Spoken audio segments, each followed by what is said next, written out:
And in this first lesson, I thought it would be, or it might be useful to start with the pronunciation of the vowels. Okay, and after that, of course, consonant will come, but it will be in the next lesson. Okay, so let's see now for the vowels, how it goes. So the first one is A. Okay, A. So not really difficult to pronounce for most of you. Second one is repeat, okay. Remember that on this vowel we can put some accents, okay, and then it will affect the way you will pronounce the okay. But if it's like that without any accent and you need to spell it or to pronounce the letter, it's okay, Next one is E, then O, okay, so don't be afraid to put your mouth really round, O, okay, so it's quite deep, O, okay, then U, so this U can be tricky. So from my experience of teaching, I've been noticing that, well, in most of the cases for American people it can be quite tricky at the beginning, so you really need to insist on that. It's U, okay. Spanish speaking persons can have some difficulties as well for that. U, okay, so don't be afraid to pronounce. So really it's not U, because in most of the cases that's the mistake people tend to make. They pronounce it like U, okay. Now in that case it's really U, so really narrow sound, okay, so don't be afraid to insist on that. And the last one is, well, it's Y, so if you need to spell it, then you say Y, okay. When you pronounce it, it's like E, okay, but the name of the letter is Y, okay. So if we check them again one more time, this one is A, then comes I, O, U, remember, U, and the last one, Y for the name, okay, but then the pronunciation is I, alright? And in this lesson, we'll discover the pronunciation of the consonants, so les consonnes. Are you ready? So let's start now. Okay, so les consonnes, B, okay, so this one shouldn't be that difficult to produce. B, then comes C, okay, C, D, F, G, okay, so if we want to repeat them one more time, B, C, D, F, G. Okay, let's see the others. H, J, K,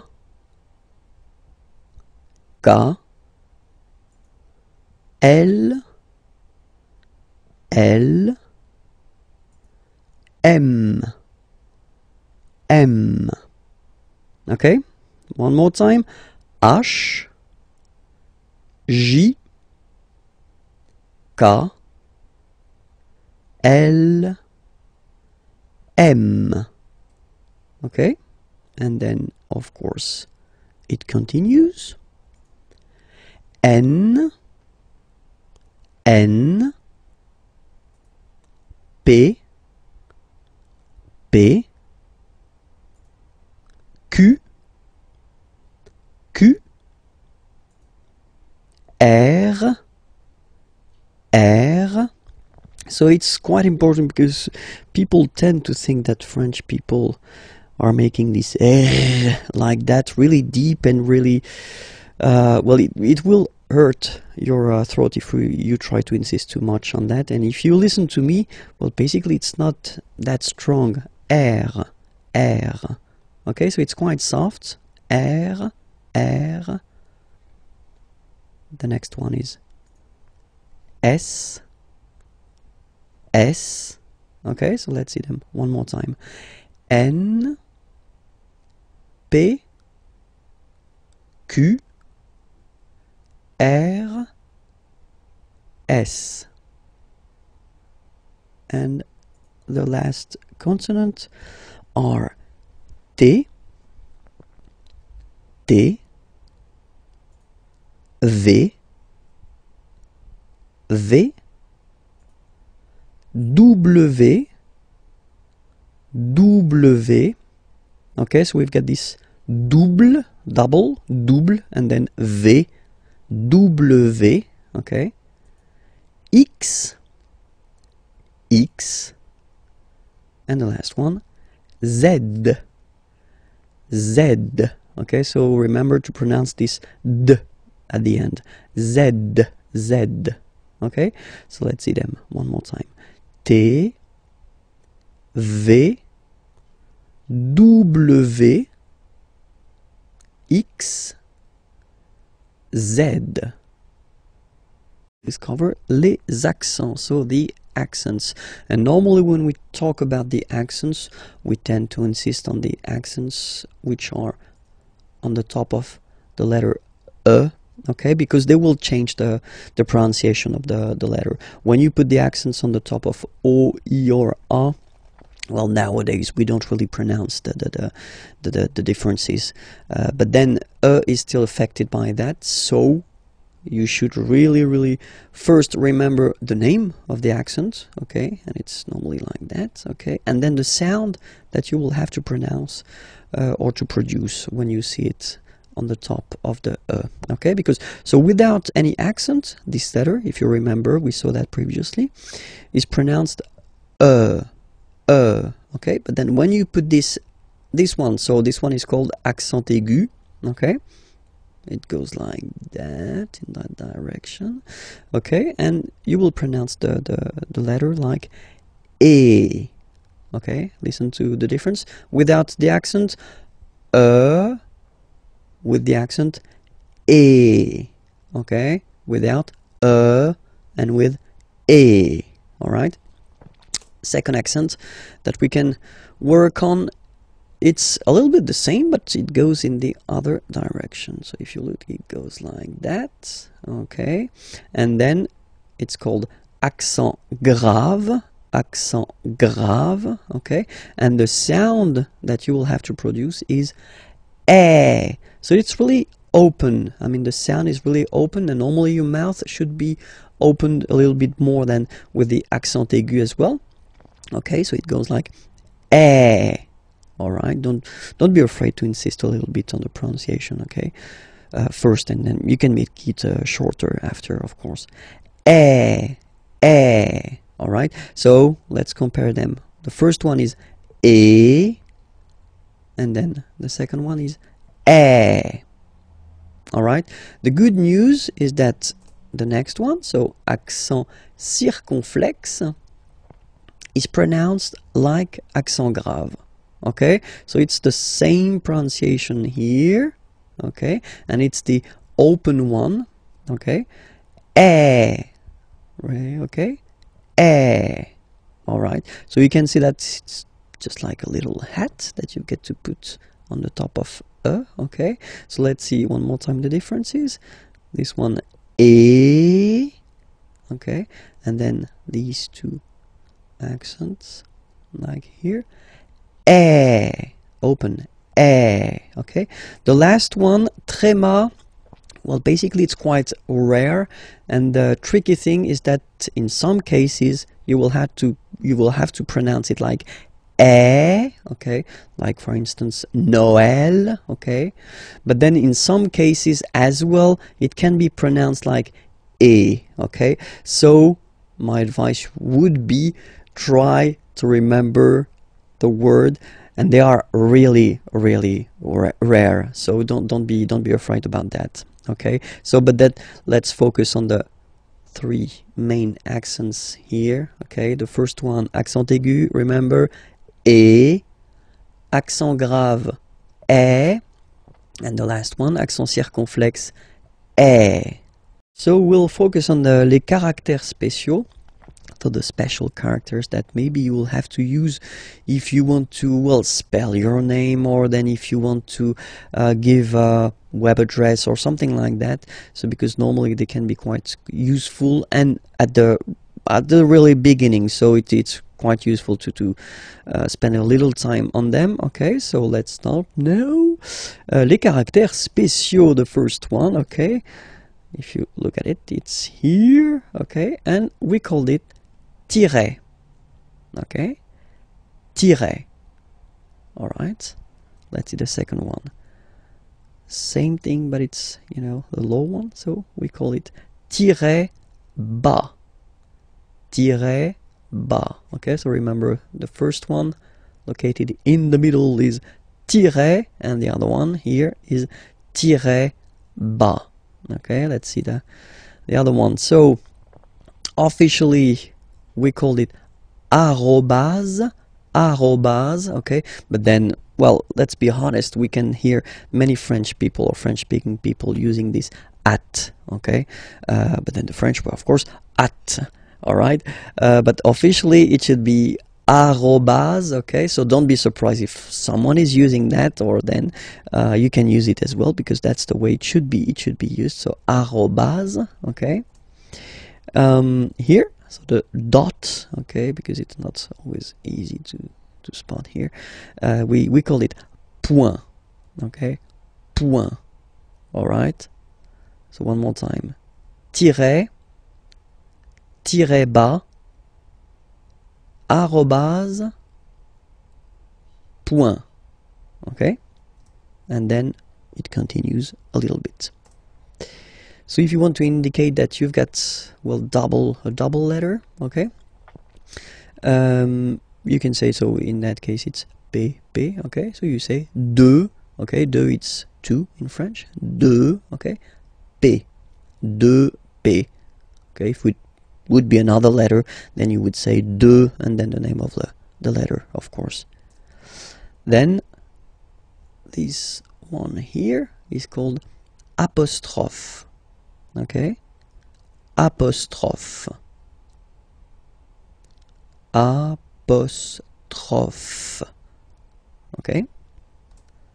And the last one for this lesson, here you can see that in some cases, so we'll see that a bit later, I mean the reason why, but still you can have this little thing beneath the C, okay, and that's what we call cédille, cédille, okay, cédille, cédille, okay.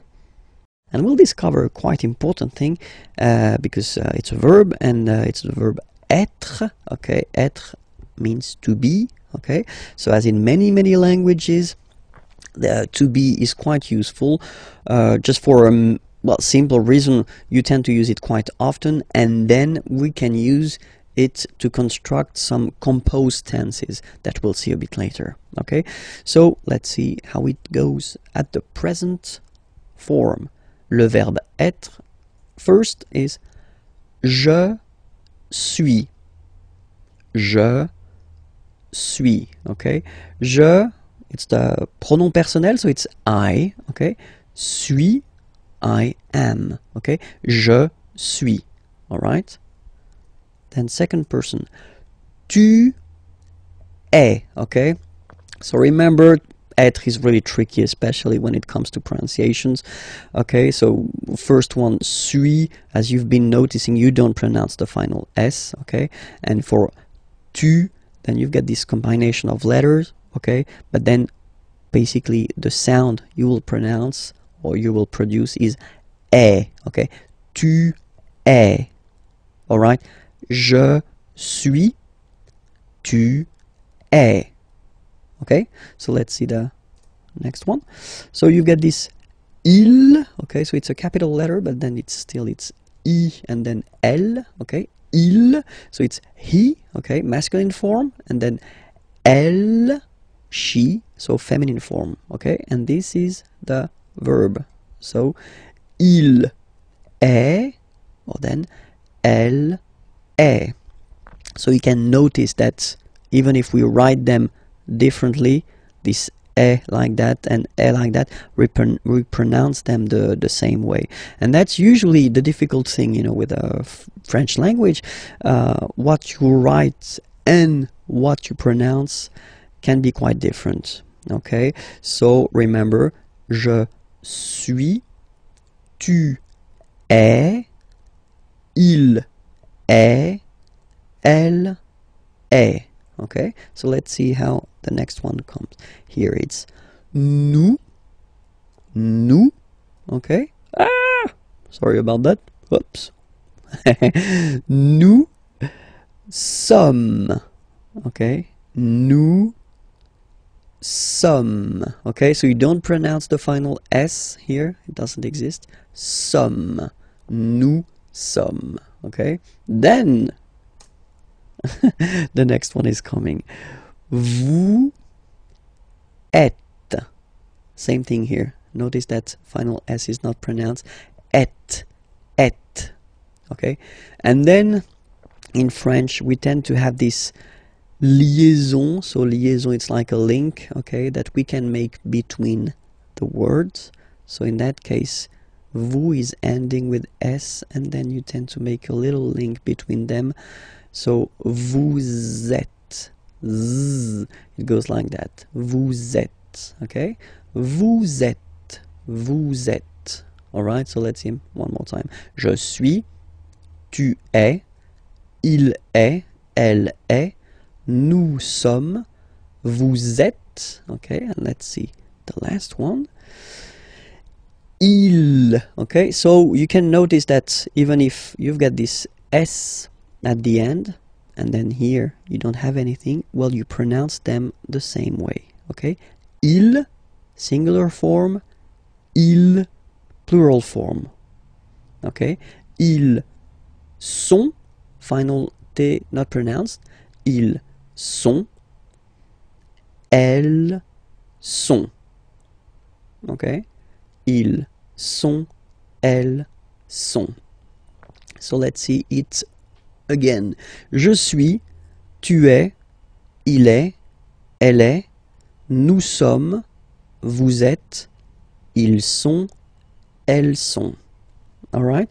One more thing to notice, because it's quite important. This vous form, okay, can be used for the plural, of course, and then it's the polite form that we use if you meet someone for the first time. Let's say it's someone that you are connected to professionally, or it's, well, someone important, or then, well, in that case, or then you don't know this person, you should use definitely this vous, okay, for the first time. It's the polite form. After that, you can decide whether you want to use this tu form, okay, which is normally quite common in French, but then first remember that vous is better, okay? Let's see a few examples now. Okay, first, I've been writing this question. So, quelle est votre nationalité? Okay, so here to show you that it's here. Quelle means what, est is, votre, your. So it's according to this vous. Okay, so the polite form of your, and then nationalité. Okay, so let's repeat the question. Quelle est votre nationalité? All right. And in French, we tend to raise the voice at the end when we've got this little point d'interrogation. If it's a question, don't be afraid to go like whoop, and raise a little bit at the end. Okay. So, quelle est votre nationalité? Okay. Quelle est votre nationalité? So if you want to present or to say where you're from, okay? So we're using this être for that, you know. Je suis, okay, so you get here it already.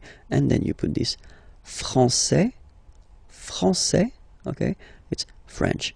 Je suis français. Je suis français. Okay? Then another example.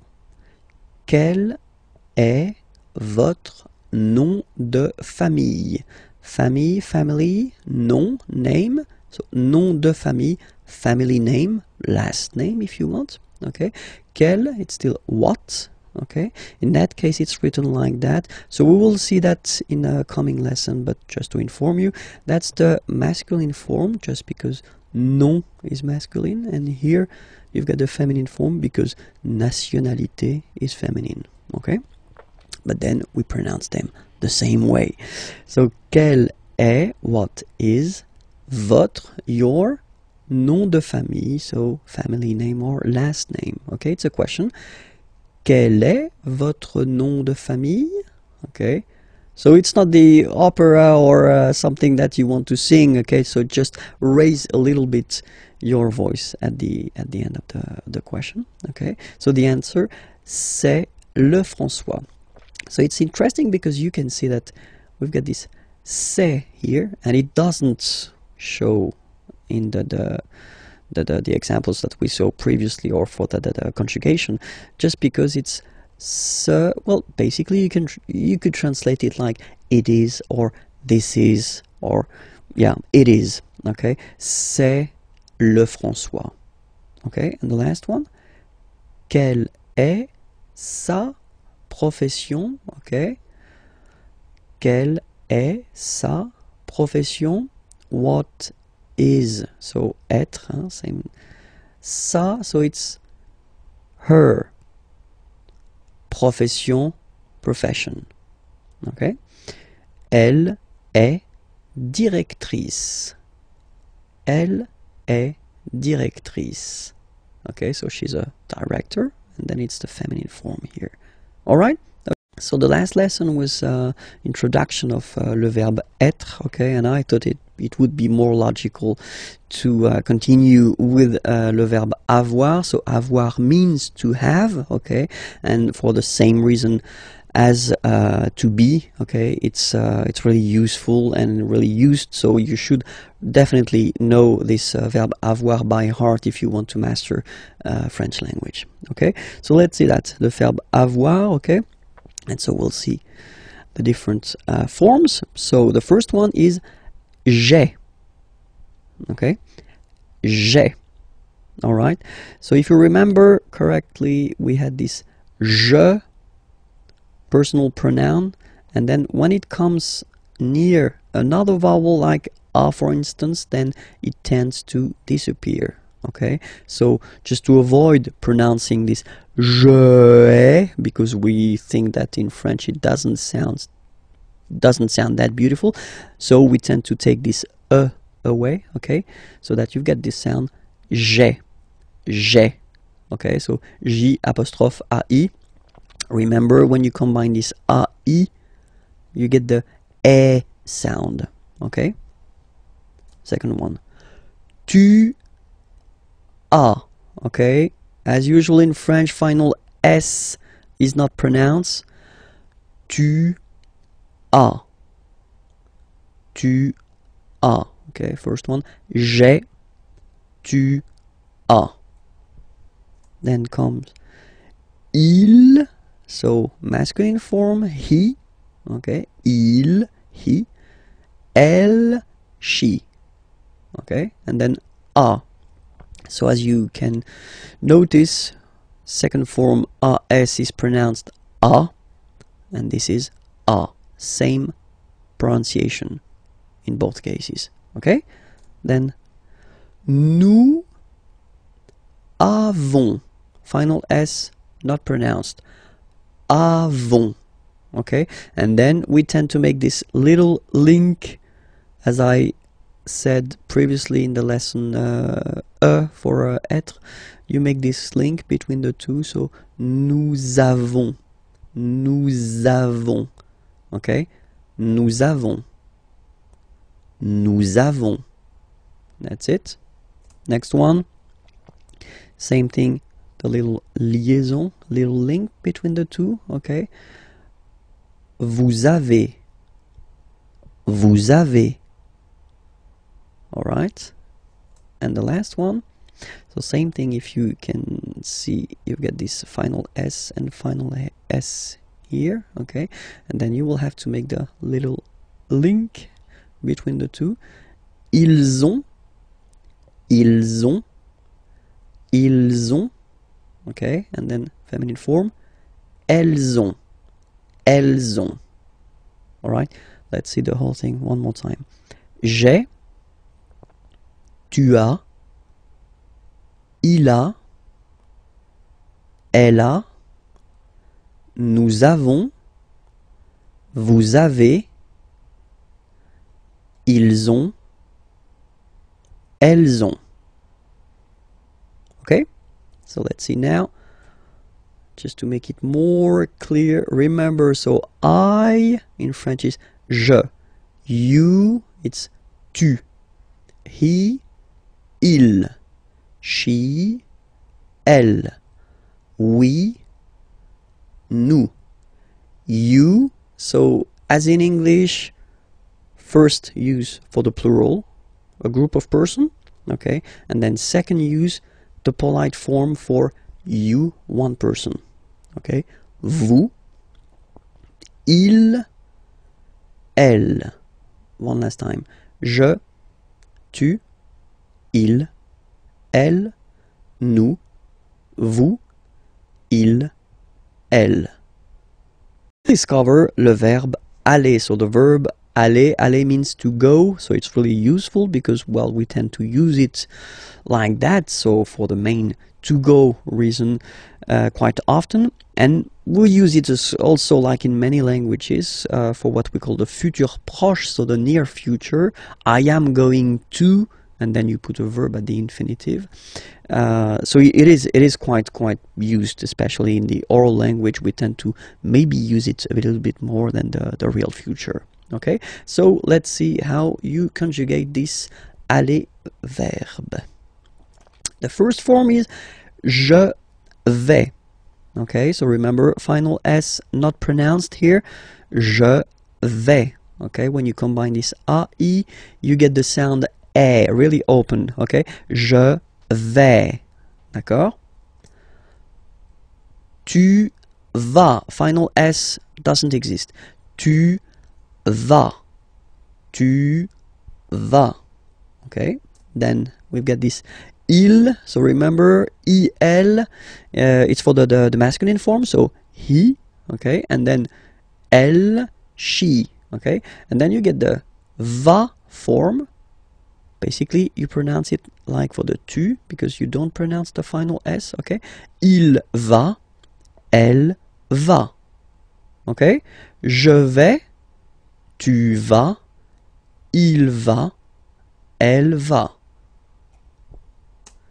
Then nous, so we, plural form, nous allons, okay, and if you, so final S not pronounced, and then if you are purist, and I'm sure you are, you want to make this beautiful and little liaison, so this little link between the words, so it does mean that you will have to pronounce this z sound, okay, listen to me, nous allons, nous allons. Okay, nous allons. That's it. Same thing here. We'll have this little link between the two. Vous allez. Vous allez. And the last one. So remember, here you've got this S just to make the difference between the singular and the plural, because when you put the plural form, normally you tend to add S at the end of the words. Okay, like here. But then you don't pronounce it. So ils vont, final T not pronounced, ils vont, and then feminine form, elles vont. Alright, let's see everything again. Je vais, tu vas, il va, elle va, nous allons, vous allez, ils vont, elles vont. All right? And then just few examples just to show you how useful this aller verb can be, because we tend to use this aller verb when you want to ask if someone is doing fine, okay? So the first question, how do you do in French is comment, so how, comment, allez-vous? And then same thing here, little link between the two. Comment allez-vous? comment allez-vous? Alright, so I've been putting this vous form here for the first example just to show you that if you meet someone for the first time, then it's better to use this vous. So here the vous form, so because it's the polite form. Okay, comment allez-vous? Okay, it's a question, so raise a little bit your voice at the end, like comment allez-vous? Okay, you see, comment allez-vous? All right, so answer when you want to say I'm doing fine. Okay, je vais bien, and then you say merci, thank you. Je vais bien, merci. So now, if you know the person, okay, you get two options. I mean, normally that's the most used one. The first one would be comment vas-tu? Okay, so in that case you just switch and you change this you, so polite form, and you change it with this tu form. Comment vas-tu?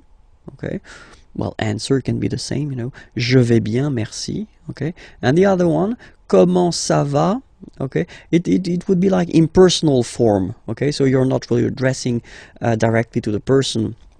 How is it going? Could be translated like that in English. Okay, comment ça va? Okay, you raise a little bit at the end.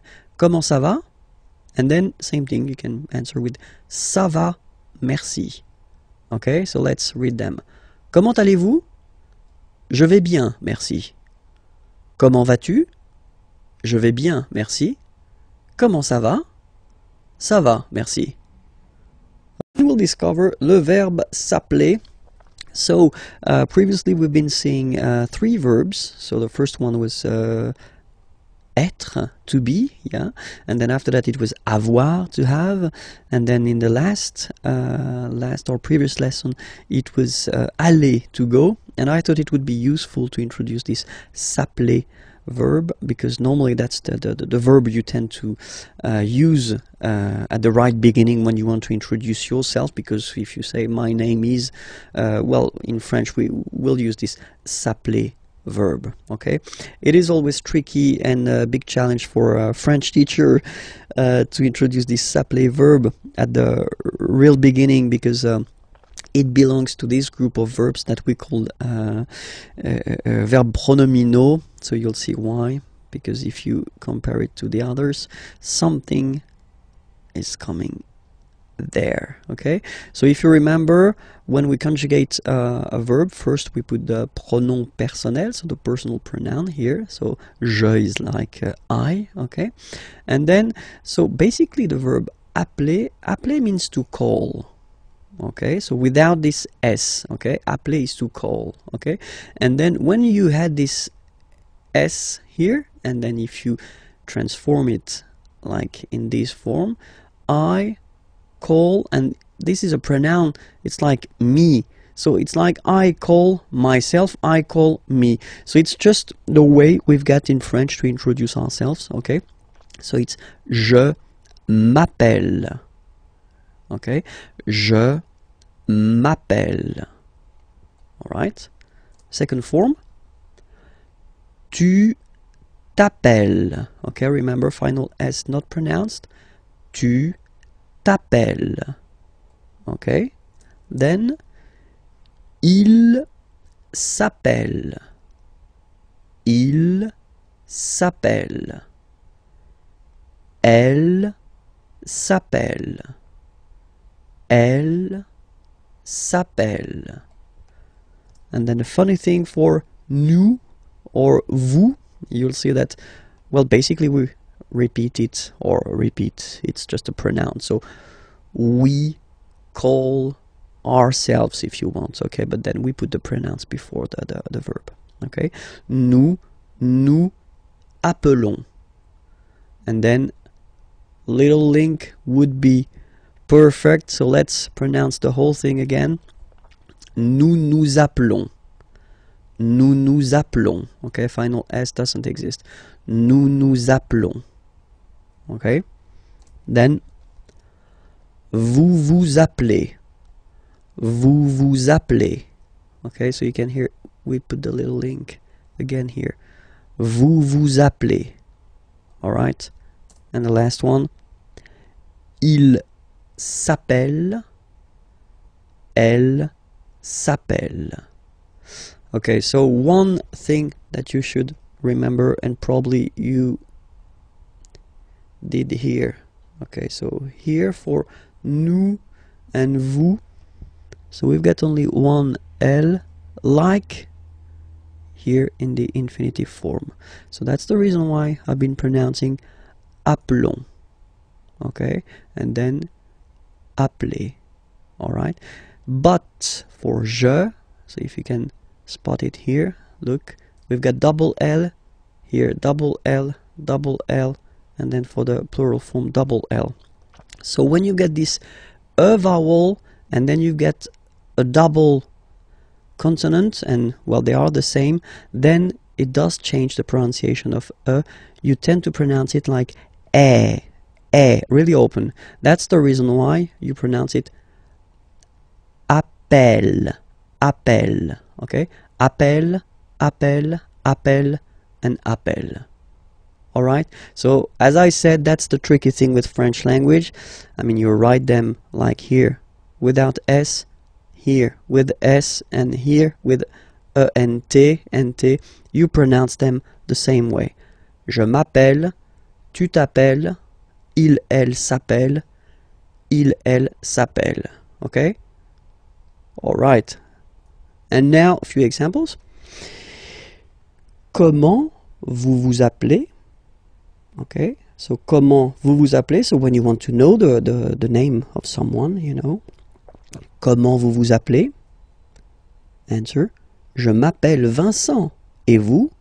Okay, so I am Vincent. I call myself Vincent if you want.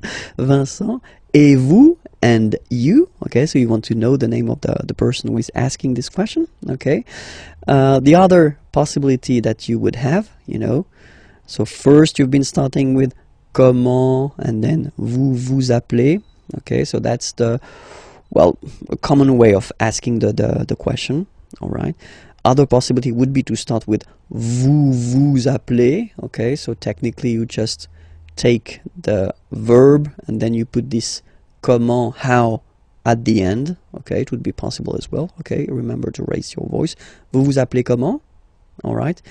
And the last one is the more correct form, okay? So first you should start with comment, how, and then, as in many languages, you should, well, change a little bit the order of the structure of the sentence, okay? Vous appelez vous, okay? That's the real correct way to ask the name of someone, you know. Comment vous appelez-vous? Alright, and then you raise your voice. Comment vous appelez-vous? Alright, so let's repeat them.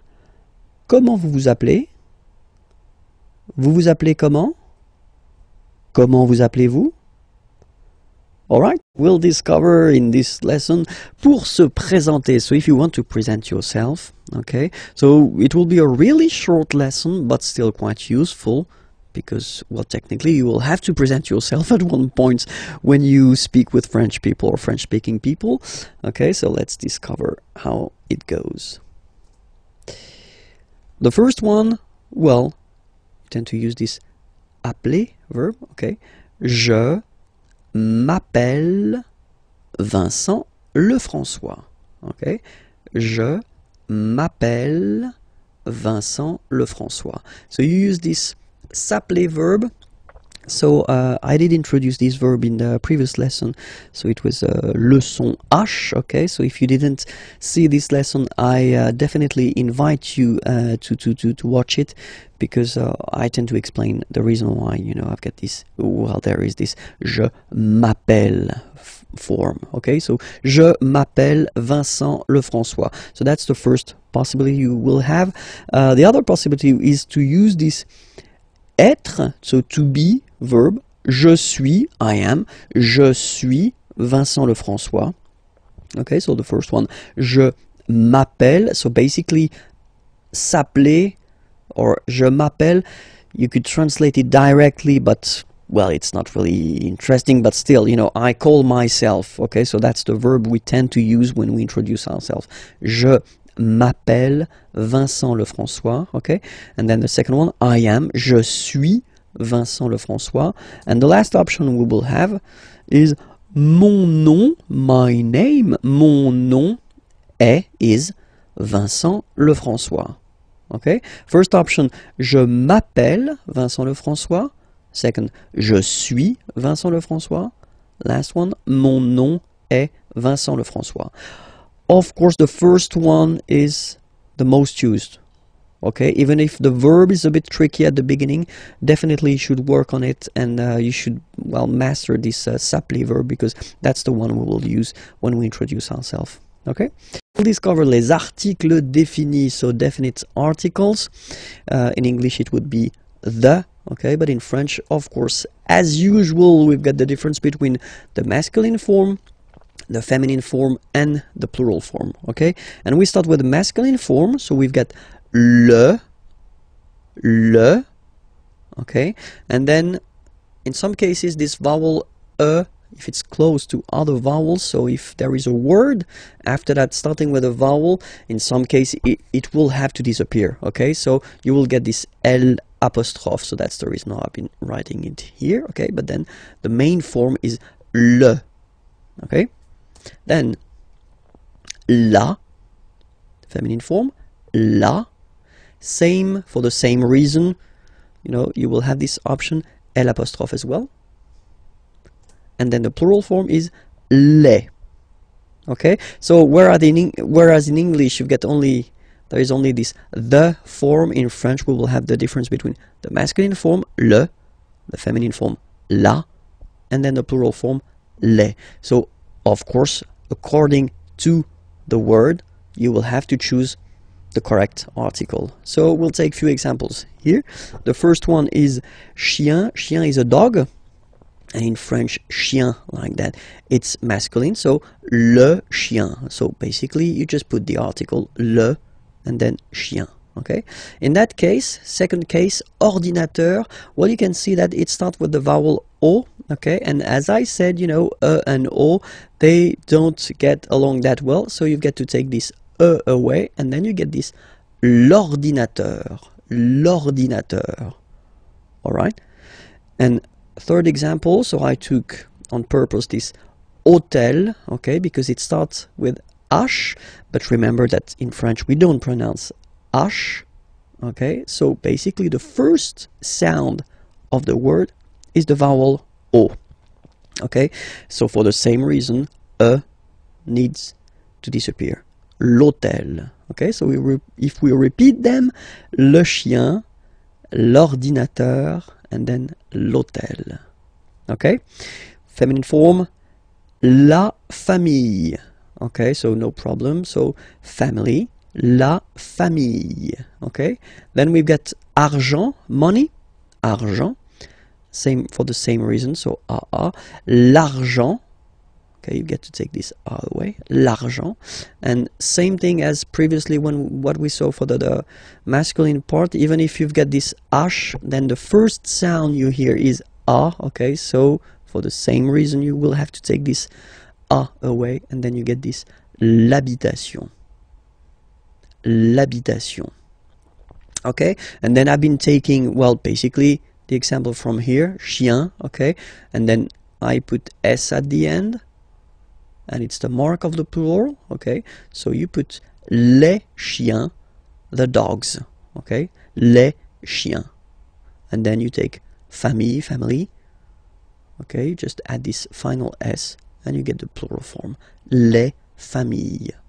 Okay, remember, chien, singular form, chien, same pronunciation, but you put this S. Okay, final S not pronounced.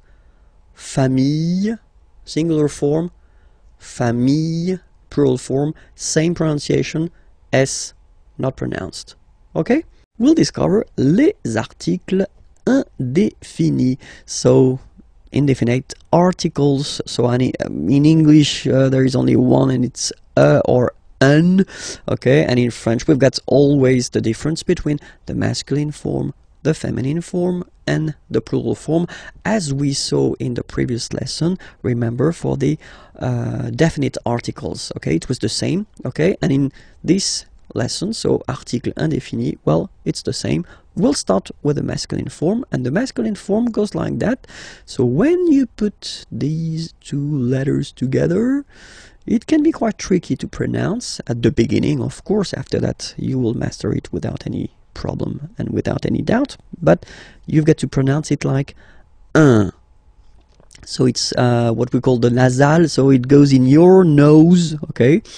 So if you listen to me, you don't hear any N, okay? So it's just a combination of the two. Alright? Okay, so that's the masculine form. Then the feminine article is here, and it's easier because if you have this U-N-E, then you pronounce it une. Okay, masculine, un, feminine form, une. Okay, and then the plural form, des. Alright, here S, you pronounce it like e. Okay, un, une, des. Alright, let's see a few examples now. Okay, here ami means friend. Okay, un ami, and then we tend to make this little link between the two. Un ami. Okay, soleil, sun. Un soleil. Livre, book. Un livre. Voiture, car, feminine. Une voiture. École, school, feminine form as well.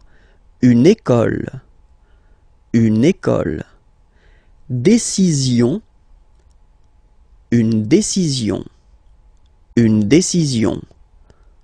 Don't ask me to translate this décision. Come on, please.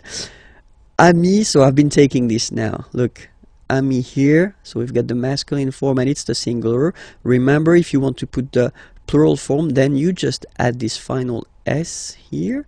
Okay, but then technically you pronounce it the same way. So singular form ami, plural form you add this S, but it's ami as well. Okay, in that case you get des, so here des, okay, here, and then there is this little liaison. Remember, it's been introduced in a previous lesson. You put this little link between the word. Des amis. Okay, I've been taking voiture here, voiture, a car. Okay, just add this S at the end and then you get the plural form, des voitures. Okay, and then I've been taking back this livre, same thing, you just add S at the end, des livres. Okay, let's repeat them one more time. Un, une, des. Un ami, un soleil, un livre, une voiture, une école, une décision, des amis, des voitures, des livres. Discover together l'article interrogatif, so it's really useful and we'll see that now. So l'article interrogatif, here you get the masculine form and it's quel. Quel means what. Okay, so that's what you'll use when you want to ask a question with what. Okay, and you've got a good example here. So quel est votre nom de famille? What is votre, your, so the polite form of your. Nom de famille, family name, last name, okay? Quel est votre nom de famille? What is your last name? Second example, quel est votre prénom? Prénom is first name. What is votre, the polite form for your? Quel est votre prénom? What is your first name? Okay, so you can see now, more in detail, that nom, prénom are masculine words. And that's the reason why, in that case, you get to choose the article here according to the gender of the word it is connected to. Quel, masculine form, because nom is masculine. Quel, masculine form, because prénom is masculine.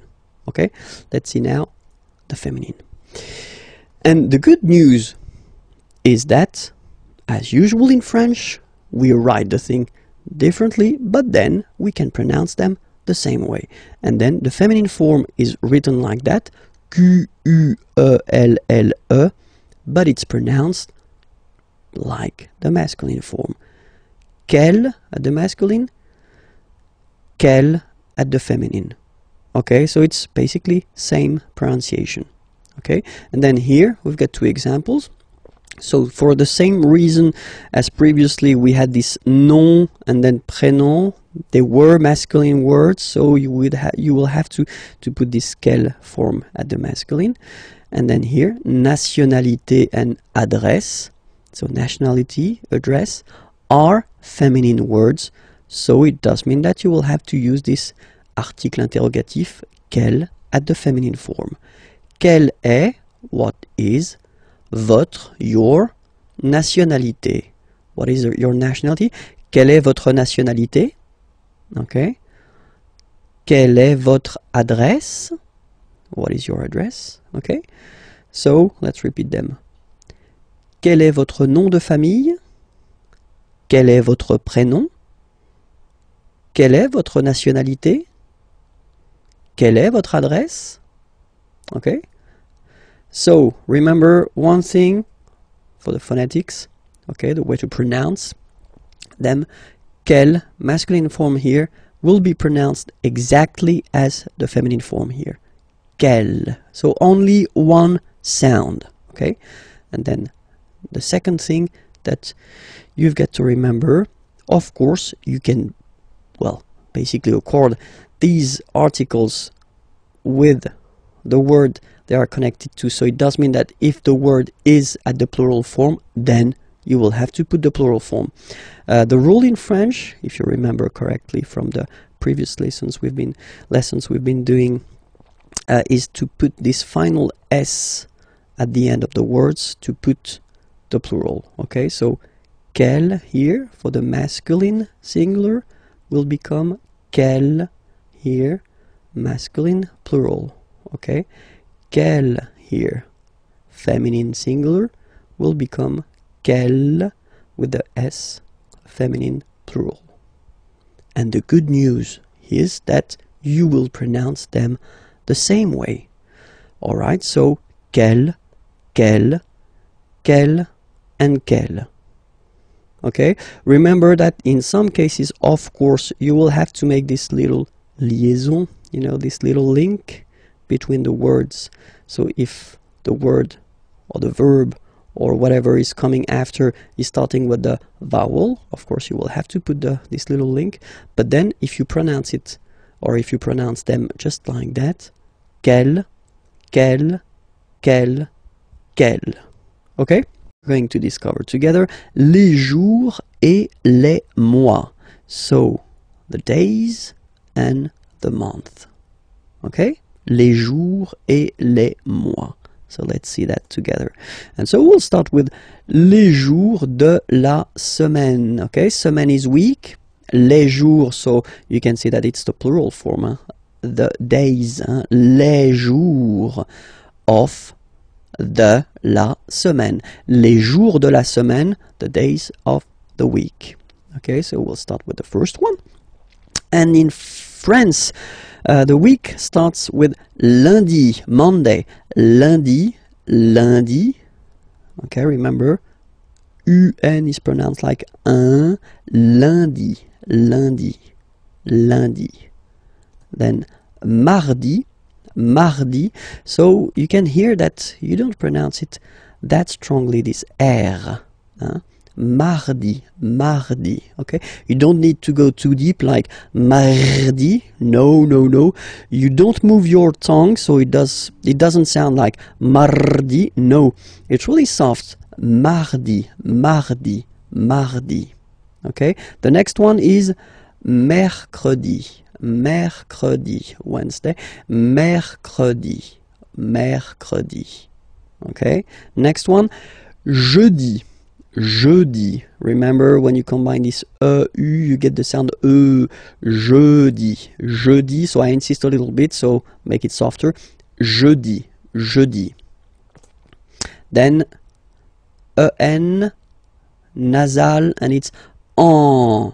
So remember, vendredi, vendredi, vendredi, vendredi. Okay?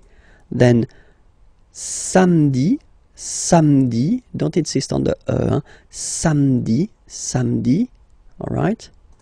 And the last one, dimanche, dimanche.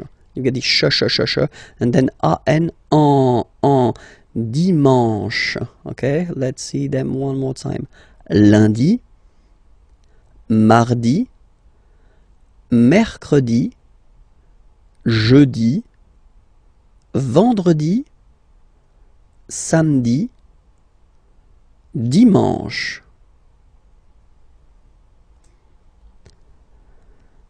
Normally, in France, we tend to use this le weekend. So if we're talking about the weekend, okay, but then pronounce it the French way, weekend. Le weekend, okay. But then in other French-speaking countries, they tend to use this la fin de semaine, okay. But then in most of the cases, if you talk with French people, it will be le weekend, le weekend. If you want to talk about les mois de l'année, okay, année, year, mois, month, okay, les mois de l'année. So we'll see now the first one.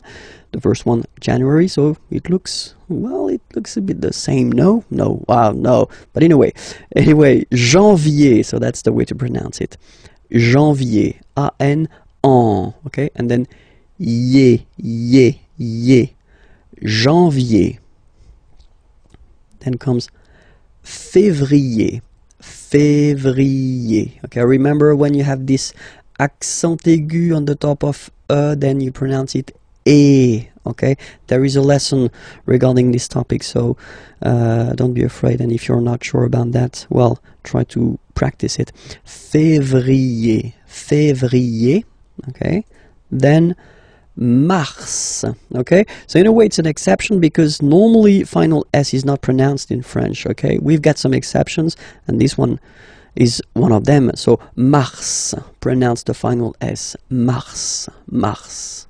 Okay, then avril, avril, avril. Nothing really tricky about this month, I mean, for the pronunciation. Avril. Okay, here be careful because people tend to try to pronounce it the English way. In French, remember when you combine this A and then E vowels, you get the sound E. So really open E, okay, and then you pronounce it me. Okay, so don't pronounce E, don't try to pronounce it. No, it's me. So it's not my, it's me. Okay, and then here, well, it's a bit tricky, but still, en goes like un, okay, and then you get juin, juin. Okay, let's see them one more time. Janvier, février, mars, avril, mai, juin. Okay, second round. Hop. Juillet. Okay, you get this double L here. Juillet. Don't pronounce this final T, E-T here at the end. Juillet. So it's July. And then here, two options because, well, two options are acceptable in French. The first one, you don't pronounce the final T. Ou. Second one, you pronounce it août. Alright, so remember, first option, don't pronounce it ou. Second option, you pronounce it août. Okay? Then, well, it's quite simple normally for English-speaking persons, or then it's quite close to other languages as well. So septembre, septembre. Remember this EM en septembre. You don't insist on the final E. Septembre, septembre. Then same thing here. Don't insist on the final E. Octobre, octobre, octobre. Novembre, novembre, novembre. Okay, EM en novembre, novembre. And the last one, décembre, décembre, décembre. Same thing, EM en décembre. Okay, so let's repeat them. Juillet, remember this, juillet. Août, first option. Août, second option. Septembre, octobre, novembre, décembre. Okay? The little gift. L'hiver,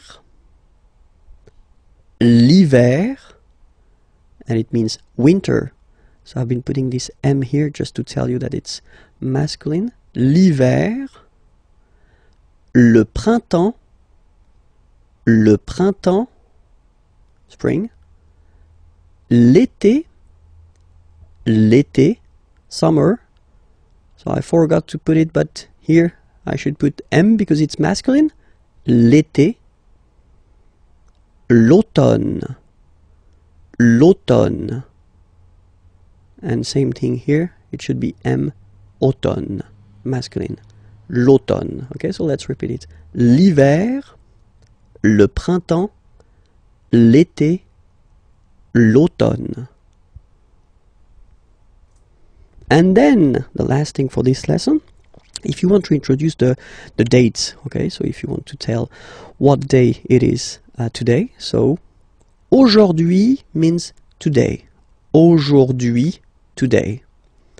Nous sommes, so we use the verb to be, okay, we are, nous sommes, le 8 juin 2012. Okay, so forget for the 2012, don't be afraid. We'll see that a bit later for the numbers. Okay, aujourd'hui, today, nous sommes, we are, le, you put the article, definite article, okay, and then you put the date here. Okay, you start with the number, the month, and then the year. Okay, or then, second option, aujourd'hui, so it doesn't change, it's here, today, c'est, it is, this is, and then you put the date, le 8 juin 2012. Okay? Le masculin et le féminin. So let's see how we will modify some words that are masculine into a feminine form here. Because, for instance, we're talking about, well, whether professions or occupations. Here, student, assistant, actor, dancer, baker, and then computer scientist. It looks quite nice in English. Informaticien is nice, but still in English. Computer scientist, it's really interesting. Okay, so the rule in French is to add a at the end of a word to put the feminine form. Okay, so for instance here we've got étudiant, and then we've got assistant here. Okay, you just take it back here, étudiant, and then you will add this e at the end without modifying the first part. Okay, so it will of course change a little bit the pronunciation, because you will pronounce it at the masculine form. Il est étudiant. Okay, A-N-T, étudiant. Okay, but then for the feminine form, elle est étudiante. Okay, t. Okay, you don't really insist on the e, but you insist quite much on the t. Elle est étudiante. Il est assistant. So don't pronounce the final t here. But for the feminine form, elle est assistante. Okay, étudiant, étudiante. Assistant, assistante. All right. Then we've got now the tricky ones. Il est acteur. Okay, so it's one of the irregular ones. E-U-R here, acteur, and it will become ris.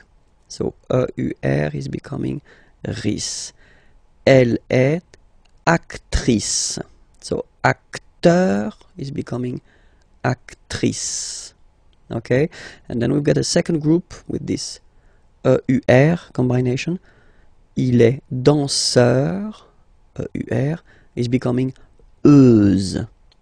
Danseuse. Okay, danseur masculine, danseuse feminine form. Il est danseur. Elle est danseuse. Okay, then we've got this group like boulanger, boulanger, ER. So if you add this final E at the end, then you will have to put this accent here, accent grave. Remember, when you've got this E plus this accent grave, you pronounce it like E, really open E sound. Okay, so boulanger, boulanger, and then feminine form, boulangère, boulangère. Same thing, don't insist too much on the final E, boulangère. Okay, il est boulanger, elle est boulangère. Alright? And the last group is IEN, informaticien, yin, yin, yin. So that's the way to pronounce this IEN, yin, yin. Okay? Informaticien. Alright? And then, if you look carefully, then here, okay, you will have to double the N and then add this final E. Okay? And you get the sound informaticienne. Sienne. Remember E and then double N, or then it could be double L or double consonant here. You open your E, so it's E. Informaticienne. Okay, so I tend to insist a little bit. Okay, don't worry, I will pronounce it a bit more normally after. Il est informaticien. Elle est informaticienne. Okay, so let's see them one more time. Il est étudiant. Elle est étudiante. Il est assistant. Elle est assistante. Il est acteur. Elle est actrice. Il est danseur. Elle est danseuse. Il est boulanger. Elle est boulangère. Il est informaticien. Elle est informaticienne. We'll work on the vowels, les voyelles, in this lesson, and then we'll see how they behave when we combine them with another letter. So the vowels that we will work on, we won't take this Y vowel on purpose, okay? So we'll focus only on A, E, I, O, U. Okay, so remember, one more time, A, E, I, O, U. Okay, remember, this U is usually can be quite tricky for English-speaking persons, especially the difference between the U and the U. Okay, but we'll see that a bit later. So if you combine this vowel A with the vowel I, okay, you will get the sound E. So really open, E. Okay, and then if you combine it with the vowel U, then you will get the sound O. O. Alright, so, well, exactly the same sound as this O vowel here. So it's the same O. Okay, and then if you combine it with the letter N, in that case, you will get what we call nasal, so it goes in your nose, and then you get the sound on. Okay, if you listen carefully, well, basically you don't listen, or you don't hear, sorry, any N in my pronunciation. On. Okay, let's see what happens with So combined with the vowel e will give you the sound eh. So the same sound as we had previously here. Okay, so it's the same sound and it's eh, so really open. And now if you combine it with the u, you will get the sound and if you combine it with n, then you get the sound en. So the same sound as we had when we combine n with a, okay? En. Alright, so let's see now for e. So for e, obviously, if you get two times the same letter, then it will be a bit longer, so e. Okay, same thing for u, it doesn't really happen. And then here, that's the interesting one. If you combine e with n, then you will get the sound okay, in your nose, alright, so let's see o now. If you combine o and e, you will get the sound wa. So make it, repeat it like that, you know, wa. And then after that, only one, wa, okay?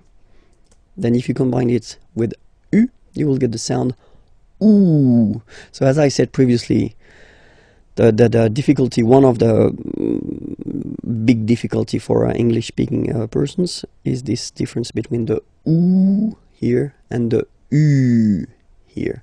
Ooh, okay, so you'll have the time to work on that, but still it's ooh in that case. If you combine it with n, then you will get the sound on. Same thing, nasal, so in your nose, on. Alright, let's see the last one. So if you combine u and e, you get the sound oui. Alright, so really u, it's not oo, okay, so it's u, oui. Alright, and then, well, basically it doesn't exist, this uo. And if you combine it with the n, then you get the sound un. So before we had the difference between this un here and this un here, but nowadays in France, at least, you don't make any difference between the two. Okay, so it's un here and un here. All right, so let's see them one more time. A, e, o, en, e, en, i, un, o, wa, ou, on, u, ui, un. So we'll discover les chiffres in this lesson. I hope you're ready because it's starting right now. Les chiffres. 0, 0. Okay, so remember, you get this z and then e accent aigu, zéro. Okay, then 1. All right, so when you combine this u and n, you get the nasal sound 1. 2. Final X not pronounced, okay? 2. 3. Final S not pronounced. 3. 4. 4. Okay? So remember that even if you get this U vowel here, basically you don't pronounce it, because that's the rule in French. When we get this Q letter and then a vowel after, then we will have to put this U. Okay? So you get this Q-U-A, but then the sound that you will pronounce is K. Okay? 4. 4. Alright? And next, 5. 5. 5. Then be careful here, because even if it's ending with this X, well, you'll have to pronounce it like S. Okay? So you get the 6 pronunciation. 6. 6. Okay, so it's not 6, it's 6. Alright? Then here, remember, P is not pronounced. Okay, it doesn't exist, so you get this set sound. Set. Set. Okay? Then here, final T is pronounced, so huit, huit.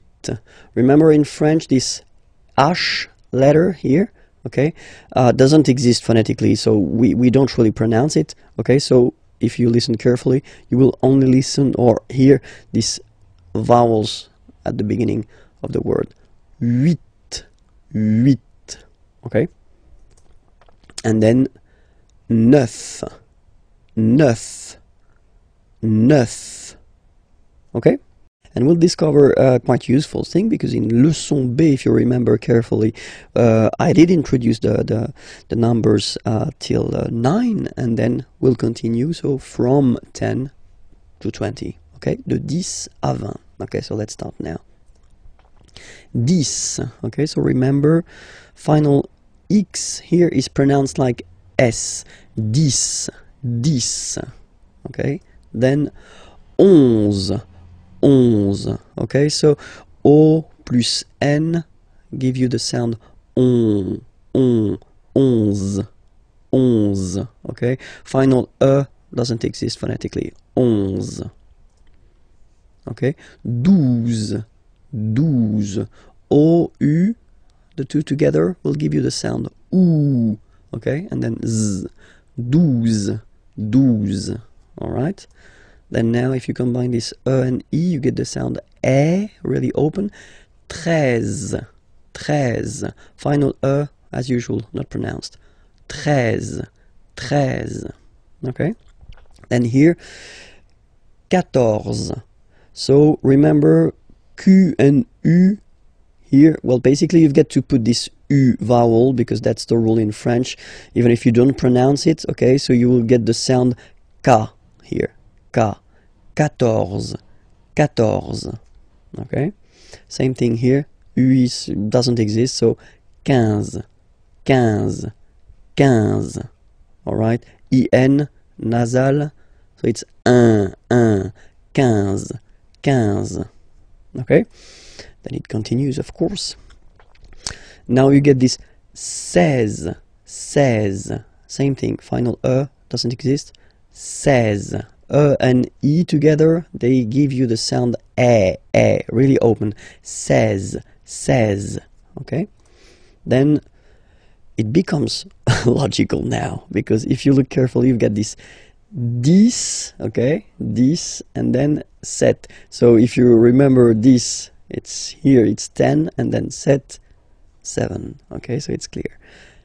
But then for the pronunciation, 17. Okay, so you don't insist on the S. 17, 17, 17. Okay, then 18. So you will make this little link between the two, the liaison. 18, 18, 18. Okay, then 19, 19, 19. Okay, E-U-E. 9, 9, 9, 19. And the last one, so this G letter is here, but you don't pronounce it, okay? And then final T doesn't exist phonetically either, so basically you will only need to pronounce these 3 letters. So you've got V, V, and then you've got nasal, IN, 1, 20, 20, 20, okay? Hi everyone, bonjour à tous and welcome to Learn French with Vincent, and this is Unité 2, Leçon D. So let's see what we'll discover together in this lesson, and we'll work on les adjectifs possessifs, so really useful. Well, in French, as usual, we will have the difference between masculine form. So for the masculine form, we'll have mon, mon, ton, ton, son, son, notre, notre, votre, votre, leur, leur. Okay, so let's be clear, you know, when we talk about les adjectifs possessifs, in English it will be my, your, his, our, your, there. Okay, but then in French, well, basically we'll have the difference between the masculine, the feminine, and the plural. And then keep in mind, we'll see that a bit later when I will give you some examples, that in French we don't decide whether it's masculine, feminine, or plural according to the subject, like in English, because in English you put whether the masculine or the feminine according to the subject, but we will in French put the masculine according to, or the feminine or the plural, according to the word it is connected to. Okay, so it's quite important to just remember that, because it will be really important for the decision whether you put the masculine or the feminine or the plural form. Okay, so we saw first now here the masculine form. Let's check the feminine form, and it's ma, ta, sa. Okay, so you can see well, of course differences, but then still, you know, it works like M, T, and then T, and S. Okay, so, well, mon, masculine, ma, feminine form, ton, masculine form, ta, feminine form, son, masculine form, sa, feminine form. And then the good news is that notre is the same, votre is the same, and then leur is the same. Okay, so you don't really have a difference between these three persons. You will have to use the same adjective possessive. Okay, so the only difference is there: mon, ton, son, ma, ta, sa. Okay, and now let's see the plural part here. Okay, so for the phonetical or pronunciation aspect of it, then remember that this es here combined will give you the sound e. Okay, so you'll pronounce it like me, okay, te, so logical, same pronunciation here, te, se, alright, so me, te, se, okay, and then for the plural, no, vos, and then leur.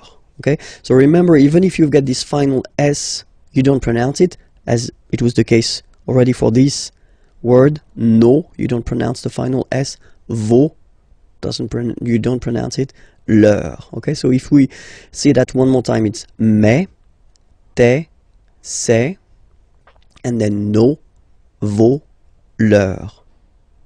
Okay, so let's see a few examples now. So for the masculine, mon père. Okay, so père means father. Okay, so father is masculine, and so you will put mon père. So you will put here the masculine adjective possessive, my father, just because father is masculine. Okay, so the subject, the person who is actually talking about his father or her father, doesn't really affect the fact that you use the masculine or the feminine here. You put the masculine because father is masculine. Okay, so vélo, bicycle. If you want to say my bicycle, you will say mon vélo. Okay, just because vélo is masculine. Un vélo, and then mon vélo. All right, let's see now a few or two examples for the feminine. Mother. Mother is feminine, and then you will have ma mère. Ma mère, my mother, ma mère. Okay, here you've got voiture. Voiture means car, a car. Okay, and it's feminine, so une voiture.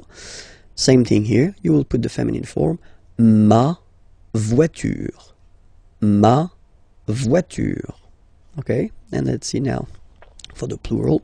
So parents, parents, mes parents. Okay, because it's the plural form here. Okay, so you get the plural form here as well. Mes parents. Okay, and then amis, friends. Okay, it's the plural form, so it's mes amis. Okay, and then let's be purist and make this beautiful liaison between these two words. Mes amis, mes amis, mes amis. Alright, so I hope it's clear, because of course, as usual in French, we've got some exceptions, and the exceptions are for the feminine words, like identité, for instance. Identité, so it does mean identity, okay? If you look carefully at this word, you can notice that it is starting with a vowel, so I in that case, okay? And then for aesthetical reasons, we think that ma identité, so the way that normally you should put the feminine form, so ma identité, doesn't sound nice, so for that reason we put the masculine adjective possessive. So remember, with the words, feminine words that start with a vowel like I here, identité, you will have to use les adjectifs possessifs masculins, so the masculine form. So it goes like mon identité, so my identity, mon identité. Okay, another example, adresse, so same thing here, adresse is a feminine word, but then it starts with a, okay, same thing, you will have to use adjectif possessif masculin, mon adresse, my address, mon adresse, okay, you can hear now this little link, so you get to pronounce this N, mon adresse, okay. And the last one I took, same thing, opposition, well, basically feminine, but then it starts with the O, mon opposition, you make this link, hein? Mon opposition, so let's repeat it one more time, mon identité, mon adresse, mon opposition. Okay, I hope everything was okay with you. So it was leçon D. Okay, so remember to check for the next lesson and the previous lessons there, here, and then you get, of course, more material at the following website, www.imagier.net. Okay, bye-bye. Work on les pronoms toniques. So they're useful, and normally we tend to introduce them quite fast in French because you will have to use them. Les pronoms toniques, so if you remember we saw les pronoms personnels like je, I, tu, you, etc., etc. Okay, but then in that case, when you want to use this pronom tonique, normally you want to insist, okay, and then you want to use this moi form, so moi is me. So that's the main difference between moi, me, and then je, I, because je, normally you will use that to construct a sentence as a subject, okay. Normally this moi is not a subject, so it's not possible to put that right before a verb. It would be a mistake, okay. Moi, so it's me, moi. So remember this O-I combination give you the sound wa wa wa, moi, okay. And then you get toi, toi. For the masculine form we get lui, lui, lui, okay, and for the feminine form we've got elle, elle.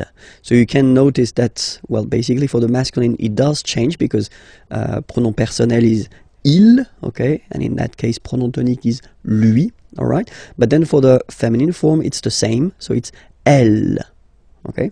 And then good news, same thing for the plural, nous, vous, okay, so they don't change.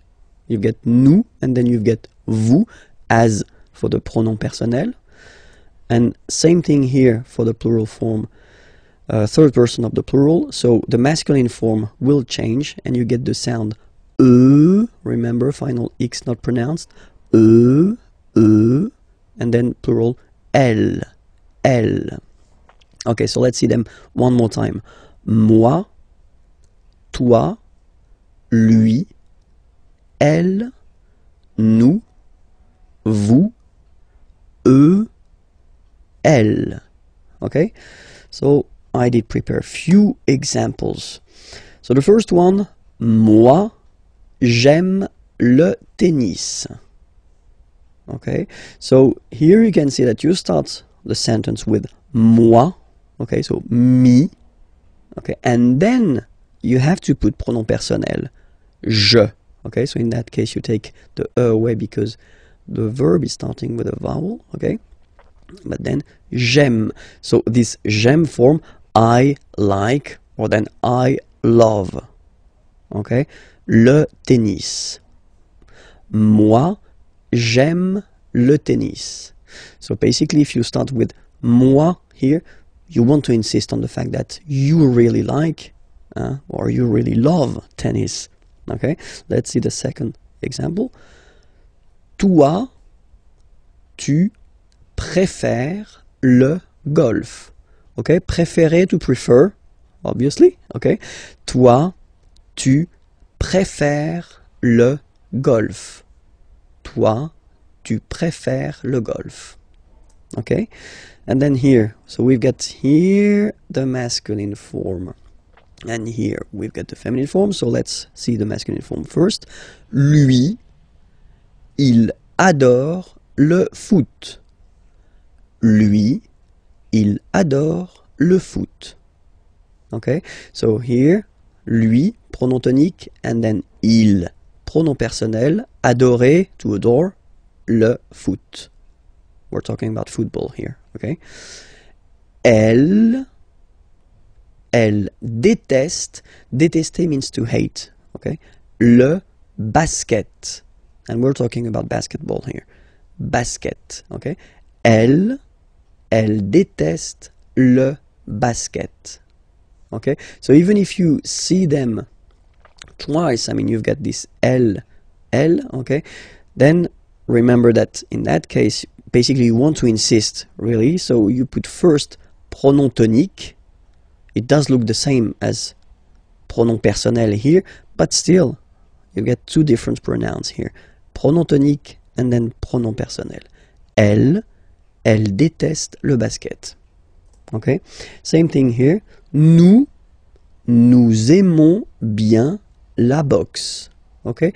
So the difference between aimer here, like I love, okay, and aimer bien, normally when you put this bien after aimer, well, it's because you want to insist on the fact that you like, you don't love something, you like it. Okay? Nous aimons bien la boxe. All right? Next example. Vous détestez la natation. Vous détestez la natation. Natation is coming from nager to swim, okay? And then natation is the substantive form. Vous détestez la natation. And then the two last examples. So first the masculine here, and then the feminine here. So let's see the masculine form. Eux, so if you remember, it was eux, pronom tonique. Ils préfèrent, so préférer, to prefer, and then you can see that it's here, the plural form. Ils préfèrent la marche. La marche is coming from the verb marcher to walk, okay? La marche. Eux, ils préfèrent la marche. And then the feminine example. Elles adorent le jogging. Elles adorent le jogging. Okay? Let's read them one more time. Moi, j'aime le tennis. Toi, tu préfères le golf. Lui, il adore le foot. Elle déteste le basket. Nous aimons bien la boxe. Vous détestez la natation. Eux, ils préfèrent la marche. Elles adorent le jogging. Work on the questions, so les questions, and especially the little words that you will have to use or to put at the beginning of your questions. And the first example that we can see is quand. Quand means when, okay? So let's see two examples. So if you start a question with quand, like in the first example here.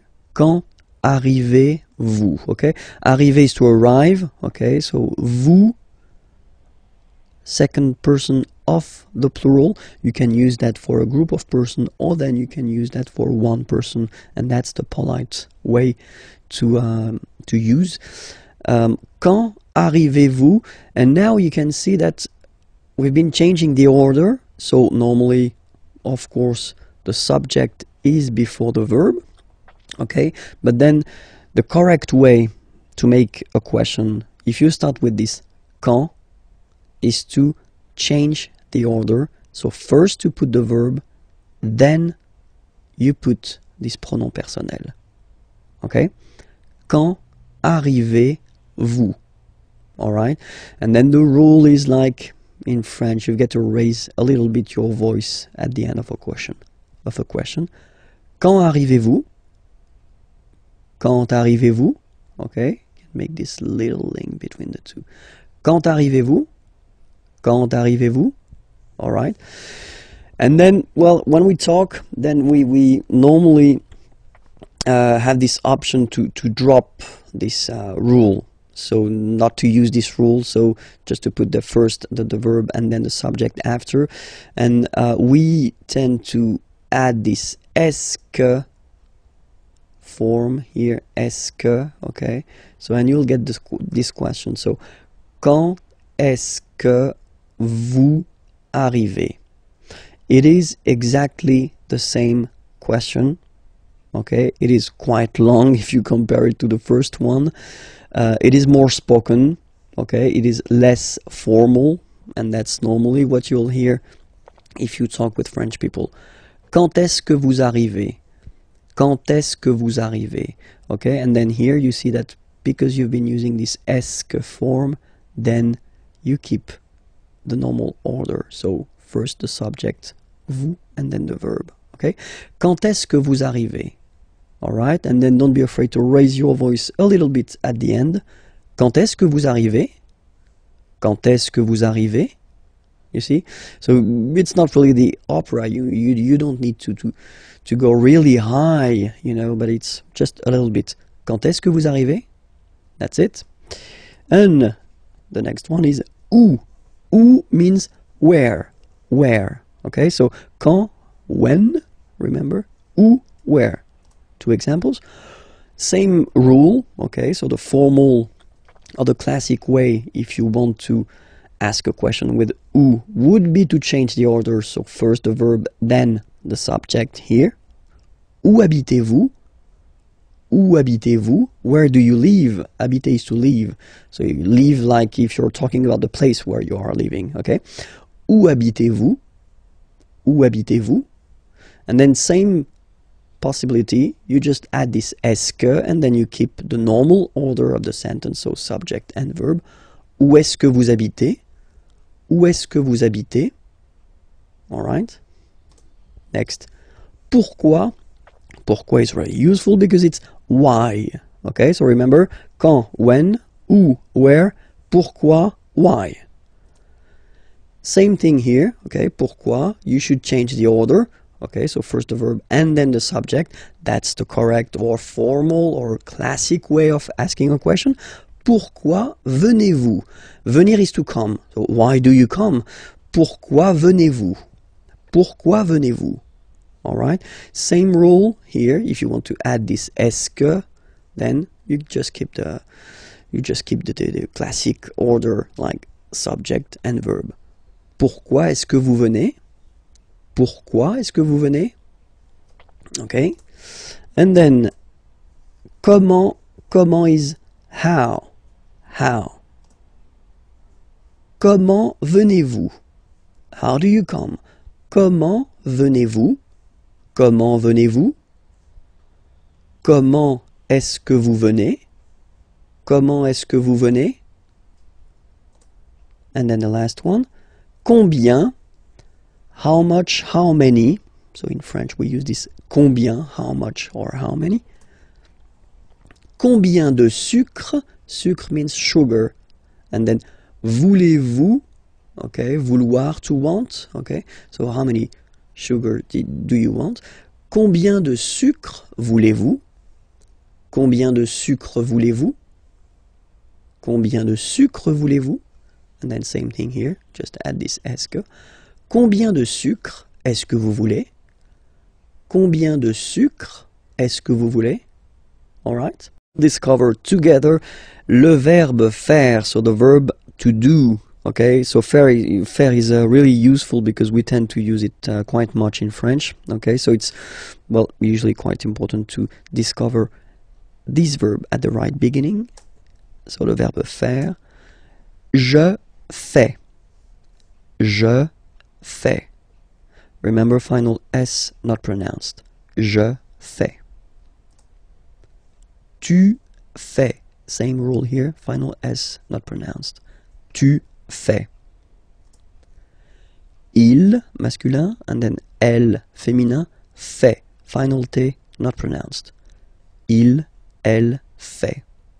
So if we take 1 second, actually you can see that here, here, and here, you get the same phonetical form, so the same form that you will pronounce. Okay, so you get je fais, tu fais, il fait, and then elle fait. It's the same. Okay? Then nous.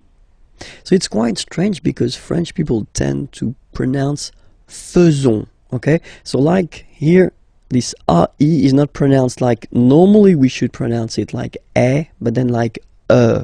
Okay? Nous faisons. Nous faisons. Okay? And then this one is a bit tricky, so you will have to remember that. And it's quite funny because many French people tend to make the mistake and tend to say vous faisiez, okay? But then no. It's vous faites. Vous faites. Okay? So remember, final S here is not pronounced, and then this is not pronounced either. So faites, faites. Vous faites. And ils, plural, font, final T not pronounced, font, font, elles font. Okay, so I will repeat the whole thing one more time.